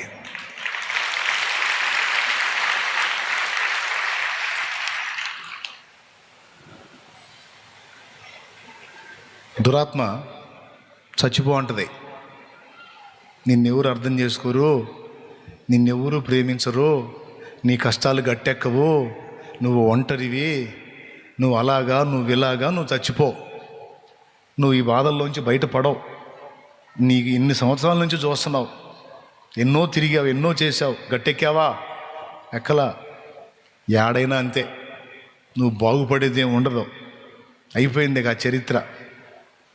కాసేపు కళ్ళు మూసుకున్నావు అంటే గొడవే ఉండదు, ఇక ప్రశాంతంగా వెళ్ళిపోవచ్చు. నిన్ను బాధించిన వాళ్ళకి, వేధించిన వాళ్ళకి, పీడించిన వాళ్ళకి, నిన్ను అర్థం చేసుకోలేని వాళ్ళకి, నిన్ను ప్రేమించడానికి ఇష్టపడని వాళ్ళకి అప్పుడు తెలిసిద్ది నీ విలువ ఎంత. తెలియాలంటే నువ్వు చచ్చిపోవాలి. ఇది ఎట్లా ఉంటుందంటే ఎవరో వచ్చి నీకు ఫోన్ చేసి చెప్పినట్టే ఉండదు, నీలోనే నీ గలుగుతున్నట్టు ఉంటుంది. అది నీ బుద్ధికి నీ మనసుకే అట్లా అనిపిస్తుంటుంది. నువ్వు ఇతరులకు చెప్పటం కూడా అంతే చెబుతావు, నాకెందుకో ఇట్లా అనిపిస్తుందని. ఎందుకేముంది, దెయ్యం ప్రేరేపిస్తుంది. మాయ్ వింటున్నావా? అందరు లైన్లోనే ఉన్నారులే, ఎందుకన్నా మంచిదని కేకేస్తున్నా. కొండ కేకలు వేస్తారు, ఏం చేస్తా, నీరసం వచ్చిందా, కేకలు వేయాలి మిమ్మల్ని లేపాలంటే. నీలో నుండి నీ మనసుకు నీకే అనిపిస్తున్నట్టు ఉంటుంది. ఆ పుట్టే కోరికల వెంట, ఆలోచనల వెంట దయ్యపు శోధన ఉందని గుర్తుపట్టు. దేవుని ఆత్మ అంటాడు, ఇంతకాలం నిరీక్షించావు, ఇంకొద్ది కాలం ఓపిక పట్టు, ఖచ్చితంగా నీ ఎడల ఒక బలమైన కార్యాన్ని దేవుడు జరిగిస్తాడు. నువ్వు దేవుని మాటలు యందు విశ్వాసం ఉంచు. ఎక్కువగా నీవు కృప పొందాలని నీ కోసం ఆయన ఆలస్యము చేయుచున్నాడు. కాబట్టి ఇంతకాలం ఓపిక పట్ట, ఇంకొంచెం కాలం ఓపిక పట్టు, ఖచ్చితంగా ఒక కొలిక్కి వస్తావు. నువ్వు నీ శ్రమల ఘట్టము ముగిసేటువంటి శుభతరుణం ఆసన్నమైంది. ఇంకొద్దిగా ఓపిక పట్టు, ఇంకొంచెం నిరీక్షించు.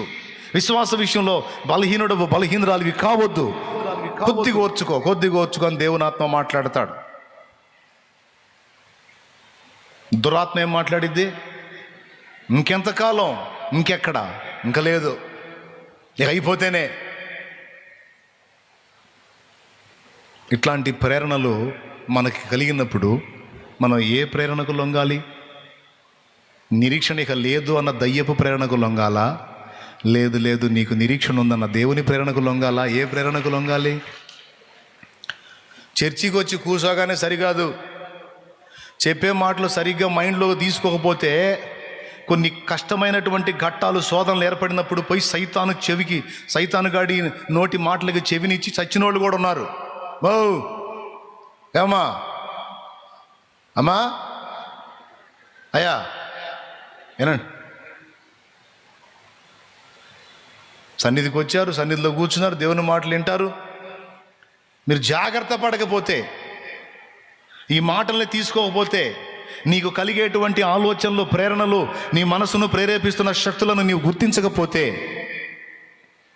దురాత్మ ప్రేరణకు లొంగి లక్షలాది మంది ప్రాణాలు తీసుకున్నట్టు నీ ఊపిరి నీతోనే తీపిస్తాడు వాడు.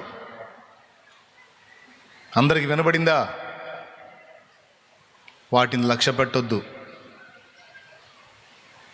నీ ఊపిరి నువ్వే తీసుకోవడానికి సైతాను కలిగించేటువంటి ఆలోచనలకు ఎట్టి పరిస్థితుల్లో తావియొద్దు.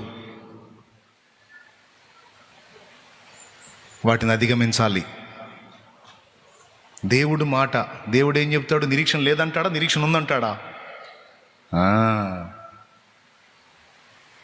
నీకు నిరీక్షణ ఉంది, నిరీక్షణ ఆధారమైన వాడు కూడా ఉన్నాడు. యేసయ్యా నా నిరీక్షణ ఆధారమా, నా నిరీక్షణ ఆధారమా,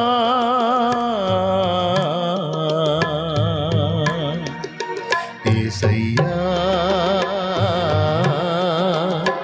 నా నిరీక్షణ ఆధారమా, నా నిరీక్షణ ఆధారమా.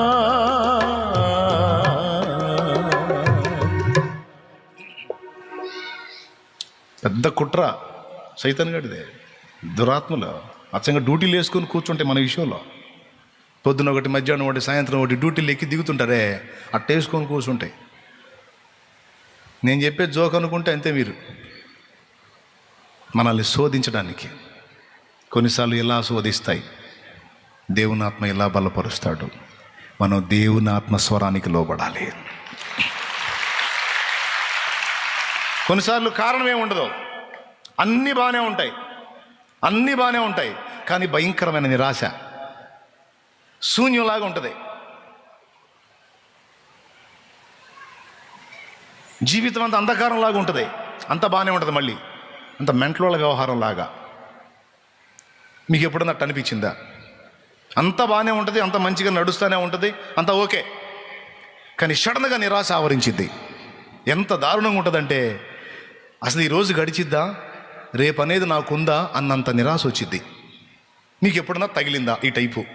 తగిలితే చెయ్యొద్దు. అన్నీ మంచిగా నడుస్తుంటాయి, అన్నీ బాగానే ఉంటాయి, కానీ నిరాశ. ఎంతమంది తగిలింది? నాకైతే మస్తు సార్లు తగిలింది అది, మస్తు సార్లు. మీరు ఎట్లా ఎత్తున్నారులే కానీ రెండు చేతులు చూపి చాలాసార్లు వచ్చింది నాకు అట్లా. ఇంకేం లేదు, ఇక శూన్యం అన్నమాట అంతా. నెక్స్ట్ డే లేదు. ఒకవేళ ఇప్పటివరకు మీకు తగలకపోతే భవిష్యత్తులో ఎదురయ్యే అవకాశం ఉంది. ఇప్పుడు నేను నడుస్తున్న దారిలోనేగా మీరు కూడా వస్తున్నారు. నేను గుంటూరు వెళ్తున్నా, గణపురం తగిలిద్ది, తిమ్మాపురం తగిలిద్ది, ఎడ్లపాడు తగిలిద్ది. నేను ముందు పోయా, నాకు అయ్యే తగిలినాయి. నా వెనక వచ్చే మీకు కూడా ఇప్పుడు కాకపోతే ఇంకా సేపటికైనా. హలో, స్తోత్రం చెప్పునానా? అందుకే ముందే చెప్తున్నాడు దేవుడు, ఇట్లా ఎదురైనప్పుడు జాగ్రత్త. నీ ఆలోచనలను, నీ బుద్ధులను ప్రేరేపిస్తున్న ఆత్మలను గుర్తుపట్టమని నేర్పుతున్నాడు దేవుడు. సంసోను దేవుని ఆత్మచేత రేపబడుతున్నాడు అన్న సంగతి వాళ్ళ అమ్మా నాన్నకి తెలియదు. మొత్తం మీద వివాహం అవటం, అది స్పాయిల్ అవటం, తర్వాత గొడవ జరగటం, వాళ్ళని చంపటం, అక్కడి నుంచి ఇష్యూ స్టార్ట్ కావటం, సంసోను వాళ్ళకి శత్రువుగా మారటం. ఇక మొత్తం వ్యవహారం అంతా మీరు గ్రహించవచ్చు తర్వాత ఏం జరిగిందనేది. మన మనసులను ప్రేరేపించేటువంటి ఆత్మలను మనం గుర్తుపట్టకపోతే మనం చాలా లాస్ అవుతాం. ఫస్ట్ పాయింట్ చెప్పాను, ఆత్మహత్యలకు రేపుతుంది దురాత్మ. రెండవది నిరాశలోనికి నెట్టేస్తుంది. మూడవది కొన్ని కళలు, కొన్ని దర్శనాలు కూడా వస్తాయి మనకి. సైతానుగాడు ఎంత తెలివైనోడంటే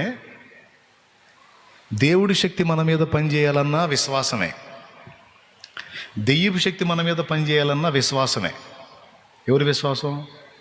మన విశ్వాసం. దేవుడు బలవంతుడే. ఆ బలాన్ని నువ్వు నమ్మే, ఆ బలాన్ని ఆధారం చేసుకునేంత విశ్వాసం నీకుంటే నీళ్ళ మీద కూడా నడవగలవు. నడిచాడా లేదా? ఎవరు? వెంకట సుబ్బయ్య, పేతురు. ఎవరు? పేతురు నడిచాడా? ఏడా? నేల మీద, నీళ్ళ మీద. దేని ఆధారంగా నడిచాడు? ఏంటిది? విశ్వాసం. విశ్వాసాన్ని ఆధారం చేసుకున్నాడు. ఆ విశ్వాసం నిలిచి ఉన్నంత వరకు నీళ్ళ మీద నిలబడ్డాడు. ఆ విశ్వాసం తగ్గేసరికి, అంటే ఇప్పుడు దేవుని శక్తి సగం అయితే ఆ శక్తిని ఒడిసి పట్టుకునే పేతురు విశ్వాసం సగం పాత్ర పోషించింది. ఈ విశ్వాసం లైన్లో బలంగా ఉన్నంత వరకు మనోడు నీళ్ళ మీద ఉన్నాడు. ఇది బలహీనపడ్డప్పుడు నీళ్ళల్లో మునిగాడు. అంటే ఇప్పుడు దేవుడి శక్తి మన మీద నిలిచి ఉండాలంటే మన దగ్గర ఏముండాలి? ఇది అన్నం పెడతా పెద్దగా, ఇంకోసారి గట్టిగా, కదా? రైట్.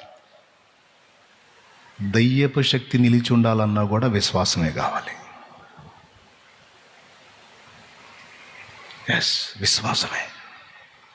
అందుకే వాడేం చేస్తాడు తెలుసా? మనలో దేవుణ్ణి బట్టి పాజిటివ్ ఆలోచనని, పాజిటివ్ విశ్వాసాన్ని తొలగించి నెగిటివ్ థాట్స్ తీసుకొచ్చి పెట్టి నెగిటివ్ సంగతుల్ని విశ్వసించేటట్టు వాడు రేపుతాడు. పెద్ద కుట్ర. అందుకు అవసరమైతే కళలో కూడా చూపిస్తాడు వాడు. కళలో ఇది ఎలాగంటే, నీ బంధువుల్లో ఒకళ్ళకి ఏదో జరిగినట్టు నీ కళ వచ్చింది. ఆ కాలు ఇరిగినట్టు, చెయ్యి ఇరిగినట్టు, లేదా మీ ఇంటి పక్క వాళ్ళకి ఏదో అయినట్టు నీ కళ వచ్చింది. నీ ఇంట్లో వాళ్ళకో ఏదో అయినట్టు కళ వచ్చింది. కళ వచ్చినప్పుడు నువ్వు చేయాల్సింది ఏంటంటే, మోకాళ్ళు వేసి, ప్రభా ఇలా జరుగుతుందని నాకు చూపించావా, ఒకవేళ అలా జరిగేది ఉంటే అది తప్పించయ్యా అని ప్రార్థన చేయాలి. ఏం చేయాలి? ప్రార్థన చేయాలి.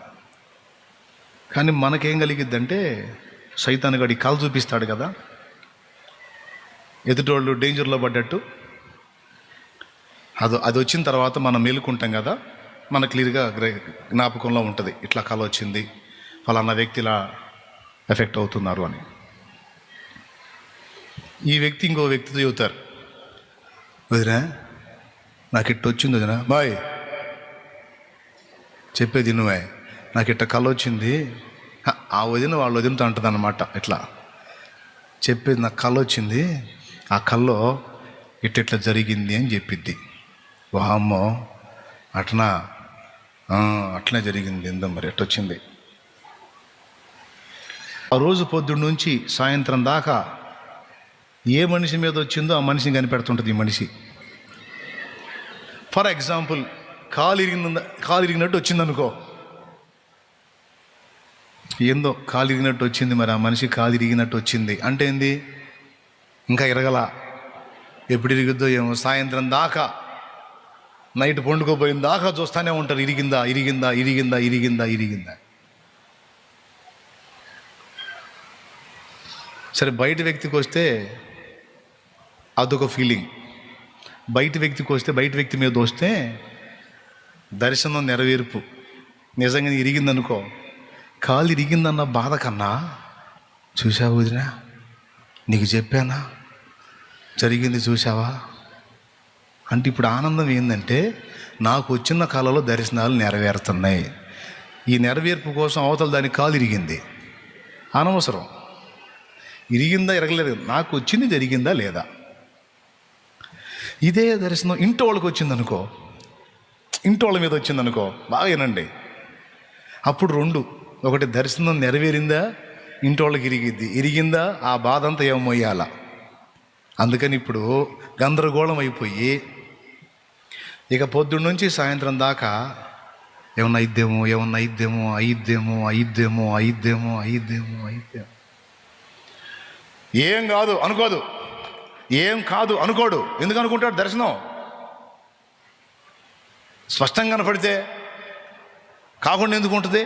మళ్ళీ కొంతమంది డైలాగులు ఎట్టుంటే అనుకున్నావు, నాకు వచ్చిందంటే ఖచ్చితంగా నెరవేరి తీరి శపథాలు చేస్తుంటారు. నీకు వచ్చిందల్లా జరగాలని రూలా? అసలు ఎందుకు చూపిస్తాడు దేవుడు? చూపిస్తే ఇటు జరగబోతుంది, ప్రార్థన చేసి తప్పిస్తానని చూపిస్తాడు, అంతేగాని నీకు చూపిస్తున్నాను ఖచ్చితంగా జరిగిద్ది, వాళ్ళకి ఇరిగిద్ది, నువ్వు చూడనే. ఏం సైకాలజీ అండి?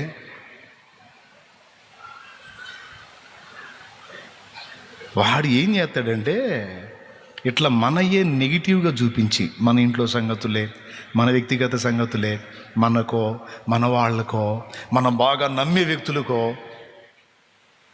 కొన్ని కళలు చూపించి, కొన్ని దర్శనాలు చూపించి, అవి మన చెవికి వచ్చేటట్టు చేస్తాడు. ఫలానా వదినకు వచ్చిందంటే ఖచ్చితంగా జరిగిద్ది, ఫలానా అక్కకు వచ్చిందంటే ఖచ్చితంగా, ఫలానా అన్నకు వచ్చిందంటే ఖచ్చితంగా జరిగిద్దని వీడు నమ్మేటట్టు చేస్తారు. ఇంకే నీ విశ్వాసమే తర్వాత మీరు పూర్తి చేయండి. నిన్ను నేట నిలబెట్టింది నీ అవిశ్వాసం, అల్ప విశ్వాసమే నిన్ను నేట. నీ నమ్మిక చొప్పున నీ కలుగునన్నాడు. సైతానుగాడు ఎంత తెలివిగా మనకి కళ చూపించి, మన ఇంట్లోనే నష్టాలు కలిగినట్టు, కష్టాలు కలిగినట్టు, కీడు కలిగినట్టు, ఏదో అయిపోతున్నట్టు మనకే చూపించి, వాటిని మనమే నమ్మేటట్టు మన చేతే చేపించి, మన విశ్వాసాన్ని బట్టి వాడు కార్యాలు చేస్తున్నాడు. ఎంతమందికి అర్థమైంది? నిజంగా అర్థమైతే చేయొద్దు. ఏం అర్థమైంది? ఏదో కానీ మొత్తానికి బాగానే చెప్పావయ్యా అంటారా? మనకే కళలు లేక మనకే దర్శనాలు లేదా మన వాళ్ళకే వచ్చేటట్టు చేసి, వాటిని మనం నమ్మేటట్టు చేసి, ఆ విశ్వాసాన్ని బట్టి నిజంగానే అవి మన జీవితంలో జరిగేటట్టు చేస్తున్నాడు ఆ లూసిఫర్ గాడు. ఇప్పుడు నువ్వేం చేయాలా? ఏం చేయాలి? ప్రార్థన చేయాలా? ప్రార్థన కాదు, ప్రార్థన సెకండో. ముందు ఏం చేయాలి తెలుసా? నాకు ఇలాంటి కీడులు కాదు, ఇలాంటివి ఇన్నున్నా వాటన్నిటి నుంచి తప్పించగల నా దేవుడు ఉన్నాడు. నేను ఆయన నమ్ముతా. శత్రువుగాడు నా గుంట తీస్తే ఆ గుంట నుంచి నన్ను తప్పించడానికి నా దేవుని హస్తం నాకు తోడుగా ఉంది. నేను దీన్ని నమ్మను, అన్నిటి నుంచి నన్ను ఇంతవరకు కాచిన నా దేవుడిని నమ్ముతా. వీటి నుంచి కూడా ఆయన నన్ను కాపాడతాడు. కాదు, అట్లా కాదు. ఇదిగో నాకు వస్తే అసలుకే నాకు జరిగిద్ది అంతే. వాగులో దూకు, నాకెందుకు? ఎవడికన్నా జరిగిద్దేమో, నాకు జరగదు. ఎందుకు జరగదేంది అంటే జరగదంతే. నేను నమ్మిన వానిని ఎరుగుదును, సిగ్గుపడనెన్నడు.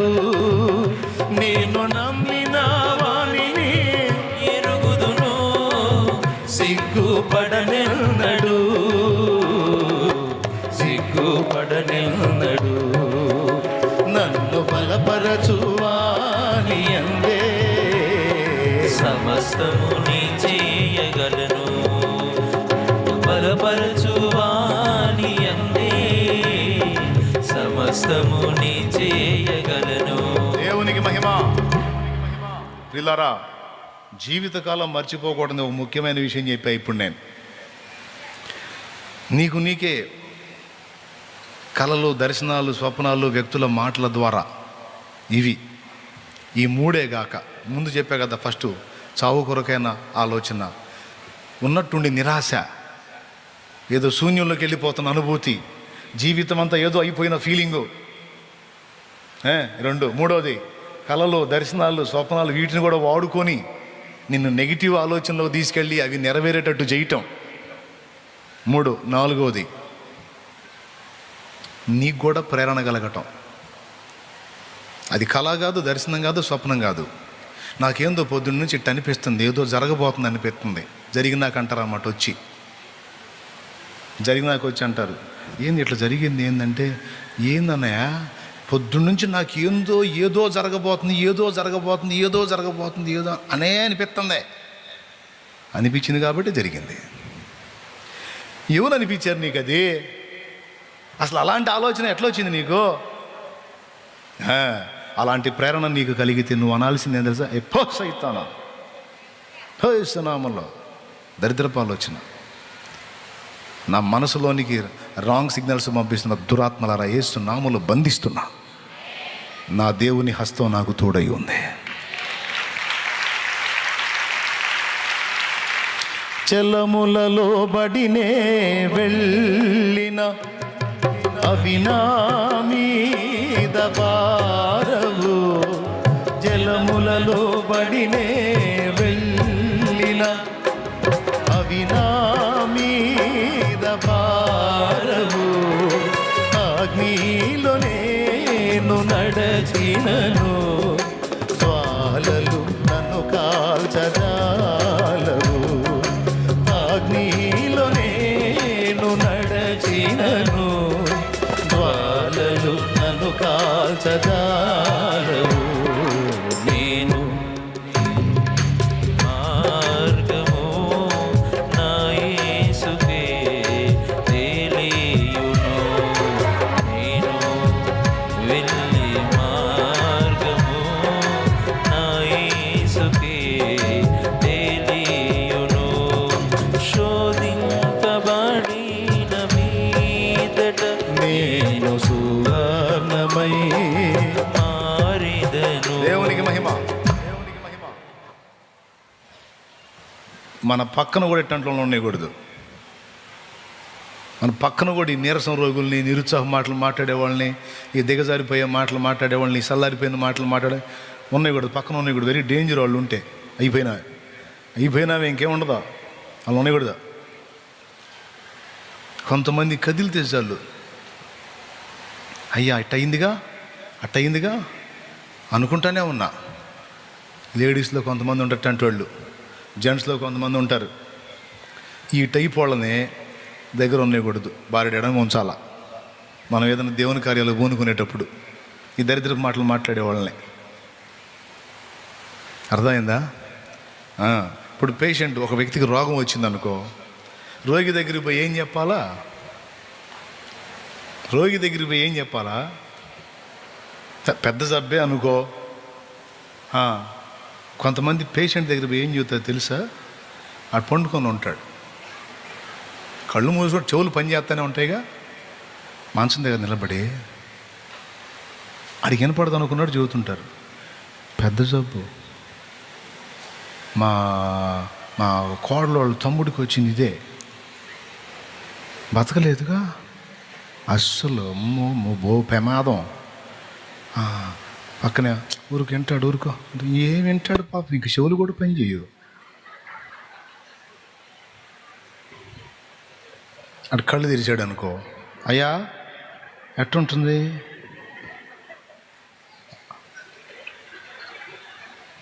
కొంచెం ఇబ్బందిగా ఉంది లేనంట.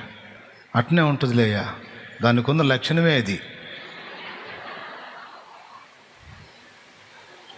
తండ్రులు తగిలారా లేదా? మీకు తగలటం ఏంది, మేము ఆట అయిపోయి అంటారా?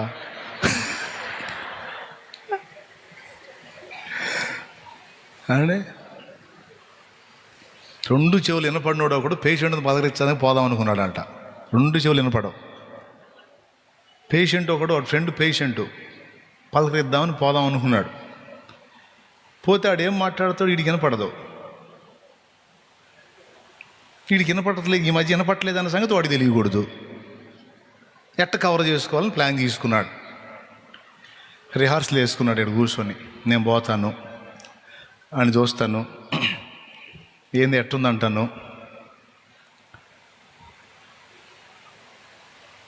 అసలు ఏంది బలహీనత, ఏంది రోగం ఏంది అంటాను. ఆడేదో ఆ రోగం పేరు చెబుతాడు ఫస్ట్. ఆజబ్బా అట్టయితే పర్లేదులే అంటాను, తగ్గిద్దిలే అంటాను. మందులు ఏం వాడుతున్నావు అని అడుగుతాను. ఆడేదో చెబుతాడు, ఈ మందులు ఆ మందులు అయితే చెబుతా మనకి కనపడి సావదుగా, విన్నట్టుగా మొహం పెట్టి మందులు అయితే బాగానే పని చేస్తాయిలే అని అంటాను. దానికి ఆడేలాగా సెట్ అయిపోయిద్ది. మరి ఆడేం మాట్లాడతాడు వీడు ముందే ఊహించుకొని వీడు రిహార్సల్ వేసుకుంటున్నాడు. తర్వాత మరి ఎట్లా మంచిగా బాగానే చూసుకుంటున్నారా ఇల్లు అని అడుగుతాను. పర్లేదులే బాగానే చూసుకుంటున్నారు అంటాడు. వాళ్ళైతే బాగానే చేస్తారులే అని అంటాను. తర్వాత మరి ఇంటికి ఎప్పుడు వస్తావు అని అడుగుతాను. ఇవాళ రేపట్లో పంపిస్తారు, కాస్త తగ్గినాక పంపిస్తామంటున్నారు అంటాడు. సరే అప్పుడే రాలే అంటాను అని 4 మాటలు రిహార్సల్ చేసుకొని పోయాడు వాడి దగ్గరికి. ఎవడి దగ్గర? పేషెంట్ దగ్గరికి పోయాడు. వాళ్ళు అటుకూర్చి ఇటుకూర్చి సీదర పుట్టున్నాడు వాడు. ఈ రిహార్సల్ ప్రకారం పోయి కూర్చున్నాడు. ఏందిరా ఏందంటే ఏంది రోగం ఏంది అసలు ఏంది అన్నాడు. వాడు కడుపులో మండి మాయ రోగం అంటా అన్నాడు. ఏం రోగం అంటే మాయ రోగం రా, మాయ రోగం అన్నాడు. అదే అట్టయితే తగ్గిదిలే అన్నాడు వీడు. వాడికి మండిపోయింది. మండిపోయి ఉర్రా చూస్తున్నాడు. ఈ డౌట్ ఏటి చూస్తున్నాడని. సరే తర్వాత మళ్ళీ వెంటనే వేరే మాటకి వెళ్ళాడా. ఇంతకీ మందులు ఏమి ఇచ్చారు అన్నాడు. వాడు చిరాకు మీద ఉన్నాడుగా, మందులా ఎండోసల్ఫాను నోవాక్రాన్ ఇచ్చారా అన్నాడు. వాడు పేషెంట్ చిరాకు మీద. వీడు అంటాడు అవి బాగా పనిచేస్తాయి అన్నాడు వీడు. రిహార్సల్లో 2వ పార్ట్ అదే కదా.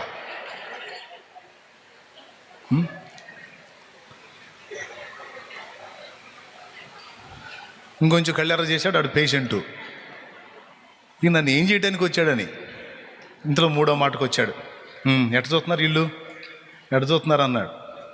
ఎవరు నర్సులు డాక్టర్లు ఎట్ట చూస్తున్నారు అని అడిగాడు. మా సాగు చేసేటట్టున్నారు అన్నాడు వాడు. వెంటనే ఈడన్నాడు వీళ్ళు బాగానే చేస్తారులేదు అన్నాడు. అందులో మంచి పన్నోళ్ళు వీళ్ళు బాగా చేస్తారా అన్నాడు. వాడు కేకలేస్తున్నాడు, వీడికి వినపట్టల్లా. ఆఖరి మాటకి అడిగాడు ఎప్పుడు పంపిస్తారంట అని. సత్యాగ పంపిస్తారంట అన్నాడు వాడు. సరే ఇప్పుడు తొందర ఏమని లేరా, అప్పుడు దాకుండా అప్పుడే రా అన్నాడు వీడు.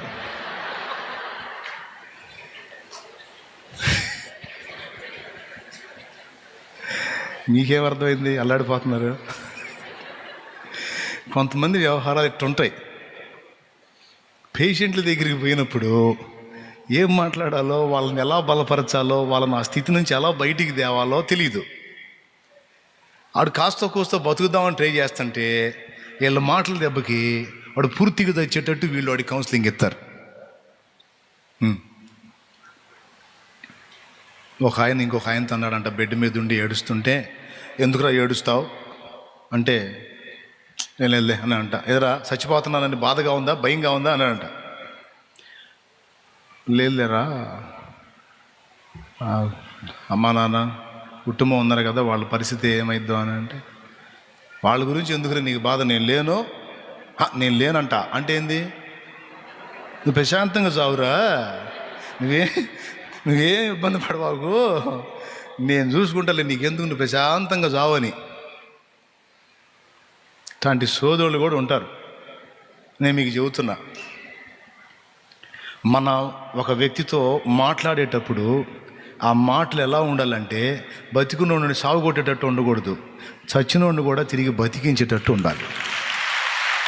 చచ్చే స్థితిలో ఉన్నవాడికి కూడా ఊపిరులు ఊదేటట్టు ఉండాలి మాటలు. అవి కూడా దేవుని బట్టి విశ్వాసంతో పలకాలి. పరిశుద్ధాత్మ ప్రేరణలో దేవుని పరిశుద్ధాత్మ, యేసు యొక్క ఆత్మ ఎన్నడైనా భయపడుడి అన్నాడా? భయపడకండి, నేను సదాకాలం మీతో కూడా ఉన్నాను. భయపడొద్దు, నిన్ను స్వస్థపరిచేవాడును. భయపడొద్దు, నేను నీకు విడుదల కలగజేతును. భయపడకము, నేను నీకు తోడై ఉందును. కృంగిన వేళలో నన్ను లేవనెత్తిన చిరునామా నీవేగా. కృంగిన వారిని లేవనెత్తేటువంటి మాటలు, అలసి సొలసిన వారిని ఓరడించేటువంటి మాటలు, ధైర్యము చెడిన వారికి ఊతమిచ్చేటువంటి వాక్కులు, దేవుడు అందించే వాక్కులు, దేవుని ఆత్మ సంబంధులు, దేవుని పిల్లలో వాళ్ళ నోటిని దేవుడు ప్రేరేపించి, హృదయాన్ని ప్రేరేపించి దేవుడు పలికించే మాటలు అట్లుంటాయి. అలాంటి వాక్కు మనం కలిగి ఉండాలి. అలా కాకుండా దుష్ప్రేరణలు కలిగి దిగజారిపోయిన మాటలు వస్తున్నాయి అంటే మనల్ని సైతానుగాడు శోధిస్తున్నాడని అర్థం. మన పక్కన వాళ్ళ దగ్గర ఆ మాటలు వస్తున్నాయి అంటే ఆడికొచ్చి పని చేస్తున్నాడని అర్థం. ఆ సిలువ నీకు దూరం అగును గాక. ఏమిటా మాటకు వస్తే సిలువ సిలువ సిలువ అంటాం. ఆ సిలువ నీకు దూరం అగును గాక అంటే, పేతురు రావయ్యా ఒక హగ్గి అని హగ్ చేసుకున్నాడా? సాతానా నా వెనక్కి బా అన్నాడు. పిత్రపోయాడు పేతురు. సిలువ భయంకరమైంది, సిలువ శ్రమతో కూడింది, సిలువ ఇబ్బంది, సిలువ మరణం, అది నీకు వద్దు అంటాడు. దాని గురించి భయపెడుతున్నావా? నేను వచ్చిందే అందులో ప్రాణం పెట్టడానికి ఓ అని గద్దిస్తే బెత్తరపోయాడు. మన విశ్వాసులు ఎవరన్నా నా మాట ఉంటే మళ్ళీ చర్చిలో కనపడితే ఒట్టు ఉంటారా? పేతురు కాబట్టి ఉన్నాడు, గద్దింపుకు కూడా. స్తోత్రం. అంటే అవతల నుంచి ఏ స్వరం వస్తుందో వివేచించాలి.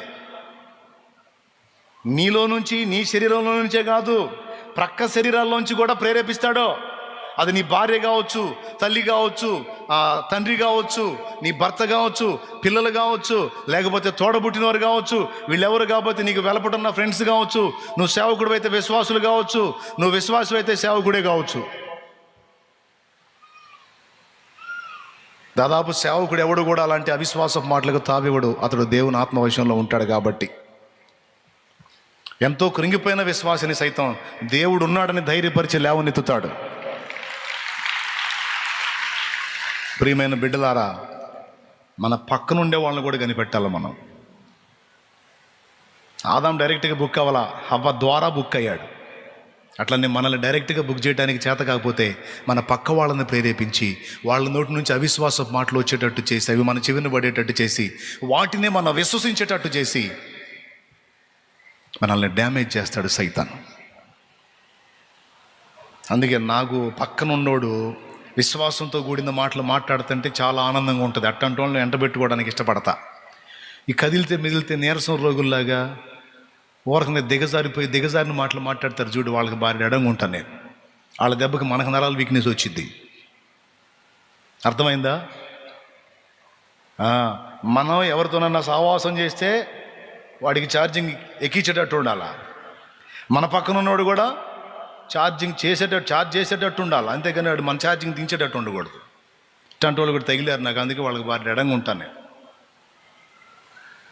నూతనోత్సాహంతో, నూతన ఉల్లాసంతో, నూతన ఉజ్జీవంతో, నూతన ఆనందంతో సంవత్సరములు జరుగుచుండగా ఆయన కార్యంలో వినూత్నంగా ముందుకెళ్ళడానికి నాకు ప్రోత్సాహకాలుగా ఉండేటువంటి వ్యక్తులు నా చుట్టూ ఉండాలని నేను కోరుకుంటా.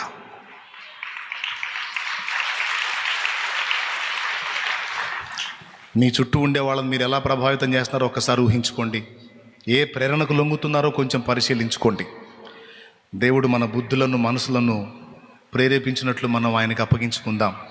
సాతానుకు తావివ్వకుండా మనల్ని మనం జాగ్రత్త చేసుకుందాం. హింపులను పరిశీలన చేసుకుందాం, వివేచించుకుందాం.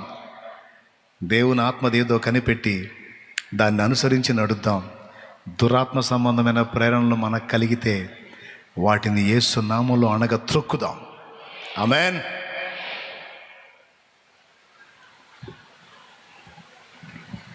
చిన్న మాట ప్రార్థన చేసుకుందాం. ఒక్కసారి పైకి లేచి నిలబడతారా?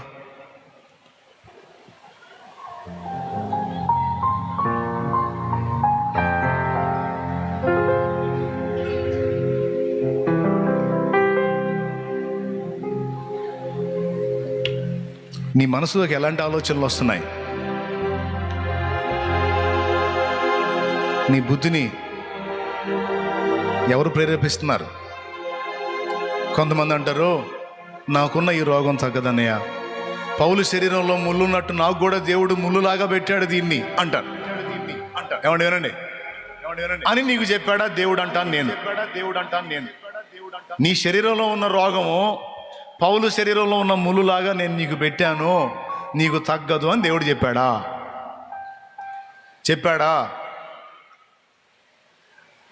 చెప్పనప్పుడు నువ్వు అది ఎట్లా ఫిక్స్ అయ్యా? పౌలు శరీరంలో ముళ్ళును నీ శరీరంలో ఉన్న రోగం ఒకటే. పౌలు అంటే బహు ప్రత్యక్షతలు కలిగిన వాడు, ఆయన మెట్టు వేరు. ఆయనే చెప్పాడు, నాకు కలిగిన ప్రత్యక్షతలు బహు విశేషంగా ఉన్నందున నేను అత్యధికముగా హెచ్చిపోకుండా నిమిత్తము నా శరీరములో ఒక ముళ్ళు సాతాను యొక్క దూతగా ఉంచబడిను, నన్ను నలగగొట్టుటకై అన్నాడు. నీ శరీరంలో ముళ్ళు పెట్టడానికి నీకేమన్నా ఎక్కువ ప్రత్యక్షతలు ఇచ్చాడేంది? పౌలుతో పోల్చుకోవటానికే. ఇట్లా పోల్చుకొని ప్రార్థన చేయరు. ప్రార్థన చేయి, దాని నుండి విడుదల వచ్చిందాకా చేస్తానే ఉండు. స్వస్థపరిస్తే స్వస్థపరుస్తాడు, లేకపోతే ఆయనే చెబుతాడు. పౌలు శరీరంలో ముళ్ళు ఉంచినట్టు నీకు ఉంచి అన్నానా, అది ఉంటుంది అంతే అని అంటాడు. ఏదో ఒక మాట తీసుకున్న దాకా నువ్వు పట్టు వదలకుండా ప్రార్థన చేయాలి కదా. నాకు ఈ బాధలేంది, ఈ కష్టాలు ఏంటంటే ఏబులాగా నాకు అనుమతించాడు. ఏబు నువ్వు ఒకటేనా? ఏబులాగా నాకు అనుమతించాడు అంటున్నావు, ఏబు నువ్వు ఒకటేనా? కాదు. ఒకవేళ అదే నీకు అనుమతిస్తే నువ్వు ప్రార్థన చేస్తే నీకు చెబుతాడు, ఏబులాగా నీకు అనుమతించాలే భరించని. చెప్పనప్పుడు నువ్వు ఎట్లా ఫిక్స్ అవుతావు? మోసపోతున్నావు నువ్వు. కొన్ని బంధకాల్లోంచి నువ్వు విడుదల పొందడం దేవుని చిత్తం, దానికోసం నువ్వు ప్రార్థన చేయాలి. కానీ సైతాను గారు తెలివిగా ఏమంటాడు తెలుసా? ఈ బంధకాలే నీకు కరెక్ట్లే, అవి నీకు అవసరంలే, అవి ఉండాలిలే నీకు. శాలేమన్న కూడా చెబుతున్నాడు కదా, శ్రమలు మనకు మంచిదని, కాబట్టి నాకు ఉండాలే. ఈ మాటల్ని మళ్ళీ ఆధారం తీసుకొని ఉండాలి అని ఫిక్స్ అయిపోయి ప్రార్థన చేయరు కొంతమంది. నో, అందరికీ కాదు. పౌలు ఏబుల అనుభవాల్లో ఎవరున్నారో వాళ్ళకి అనుమతిస్తాడు. నీ విషయంలో వ్యాధి తగ్గటం దేవుని చిత్తం అయి ఉండొచ్చు, బంధకాల్లోంచి విడుదల పొందడం దేవుని చిత్తం అయి ఉండొచ్చు, నువ్వు ఆశీర్వదించబడి అనేకులు దీవెనకరంగా ఉండటం దేవుని చిత్తం అయి ఉండొచ్చు. కాబట్టి నువ్వు దాని విషయమై ప్రార్థన చేయాలి. అంతేగాని దుష్ప్రేరణలకు లొంగిపోయి ఇది ఇంతే, ఇది దేవుడు అనుమతించాడు, ఇది తప్పదు అని నీకు నువ్వు డిసైడ్ చేసుకోవద్దు. ఏమైనా అర్థమవుతుందని నేను చెప్పేది? ఎంతమందికి అర్థమైన చేతులు ఎత్తండి. ఒక్క మాట మీద ఇంతసేపు నేను మాట్లాడా. మనకు కలిగేటువంటి ప్రేరణలు మన బుద్ధులను ప్రేరేపించడానికి మన శరీరము ఆత్మతో పాటు దేవుని ఆత్మ, దురాత్మ కూడా మనల్ని శోధించే అవకాశం ఉంది. కాబట్టి వచ్చే ప్రేరణలను వివేచించండి, గుర్తుపట్టండి. సమయోచిత సహాయం కొరకు దేవుణ్ణి ఆశ్రయించండి. శ్రమానుభవంలో ఉంటే విడుదల కోసం ఖచ్చితంగా ప్రార్థన చేయండి విశ్వాసంతో. ప్రభు తప్పకుండా విడిపిస్తాడు. లేకపోతే విడిపించనానైనా చెబుతాడు. ఆ మొక్క విన్నదాకైనా నువ్వు చేయాలి. అంతేగాని ప్రార్థన మానొద్దు, ఇది ఇంతే అని అనొద్దు. ప్రతి విషయంలో అలాంటి వివేకం కలిగి మసలుకోండి. కృప మనందరికీ తోడై ఉండునుగాక. ఇంతవరకు ఓపికతో విన్నందుకు మీకు అందరికీ కృతజ్ఞతలండి. ఇంతవరకు నా ఛానల్ సబ్స్క్రైబ్ చేసుకోకపోతే దయచేసి సబ్స్క్రైబ్ చేసుకోండి, లైక్ చేయండి, షేర్ చేయండి. ఇంకా లేటెస్ట్ వీడియోల కోసం బెల్ ఐకాన్ మీద క్లిక్ చేయండి.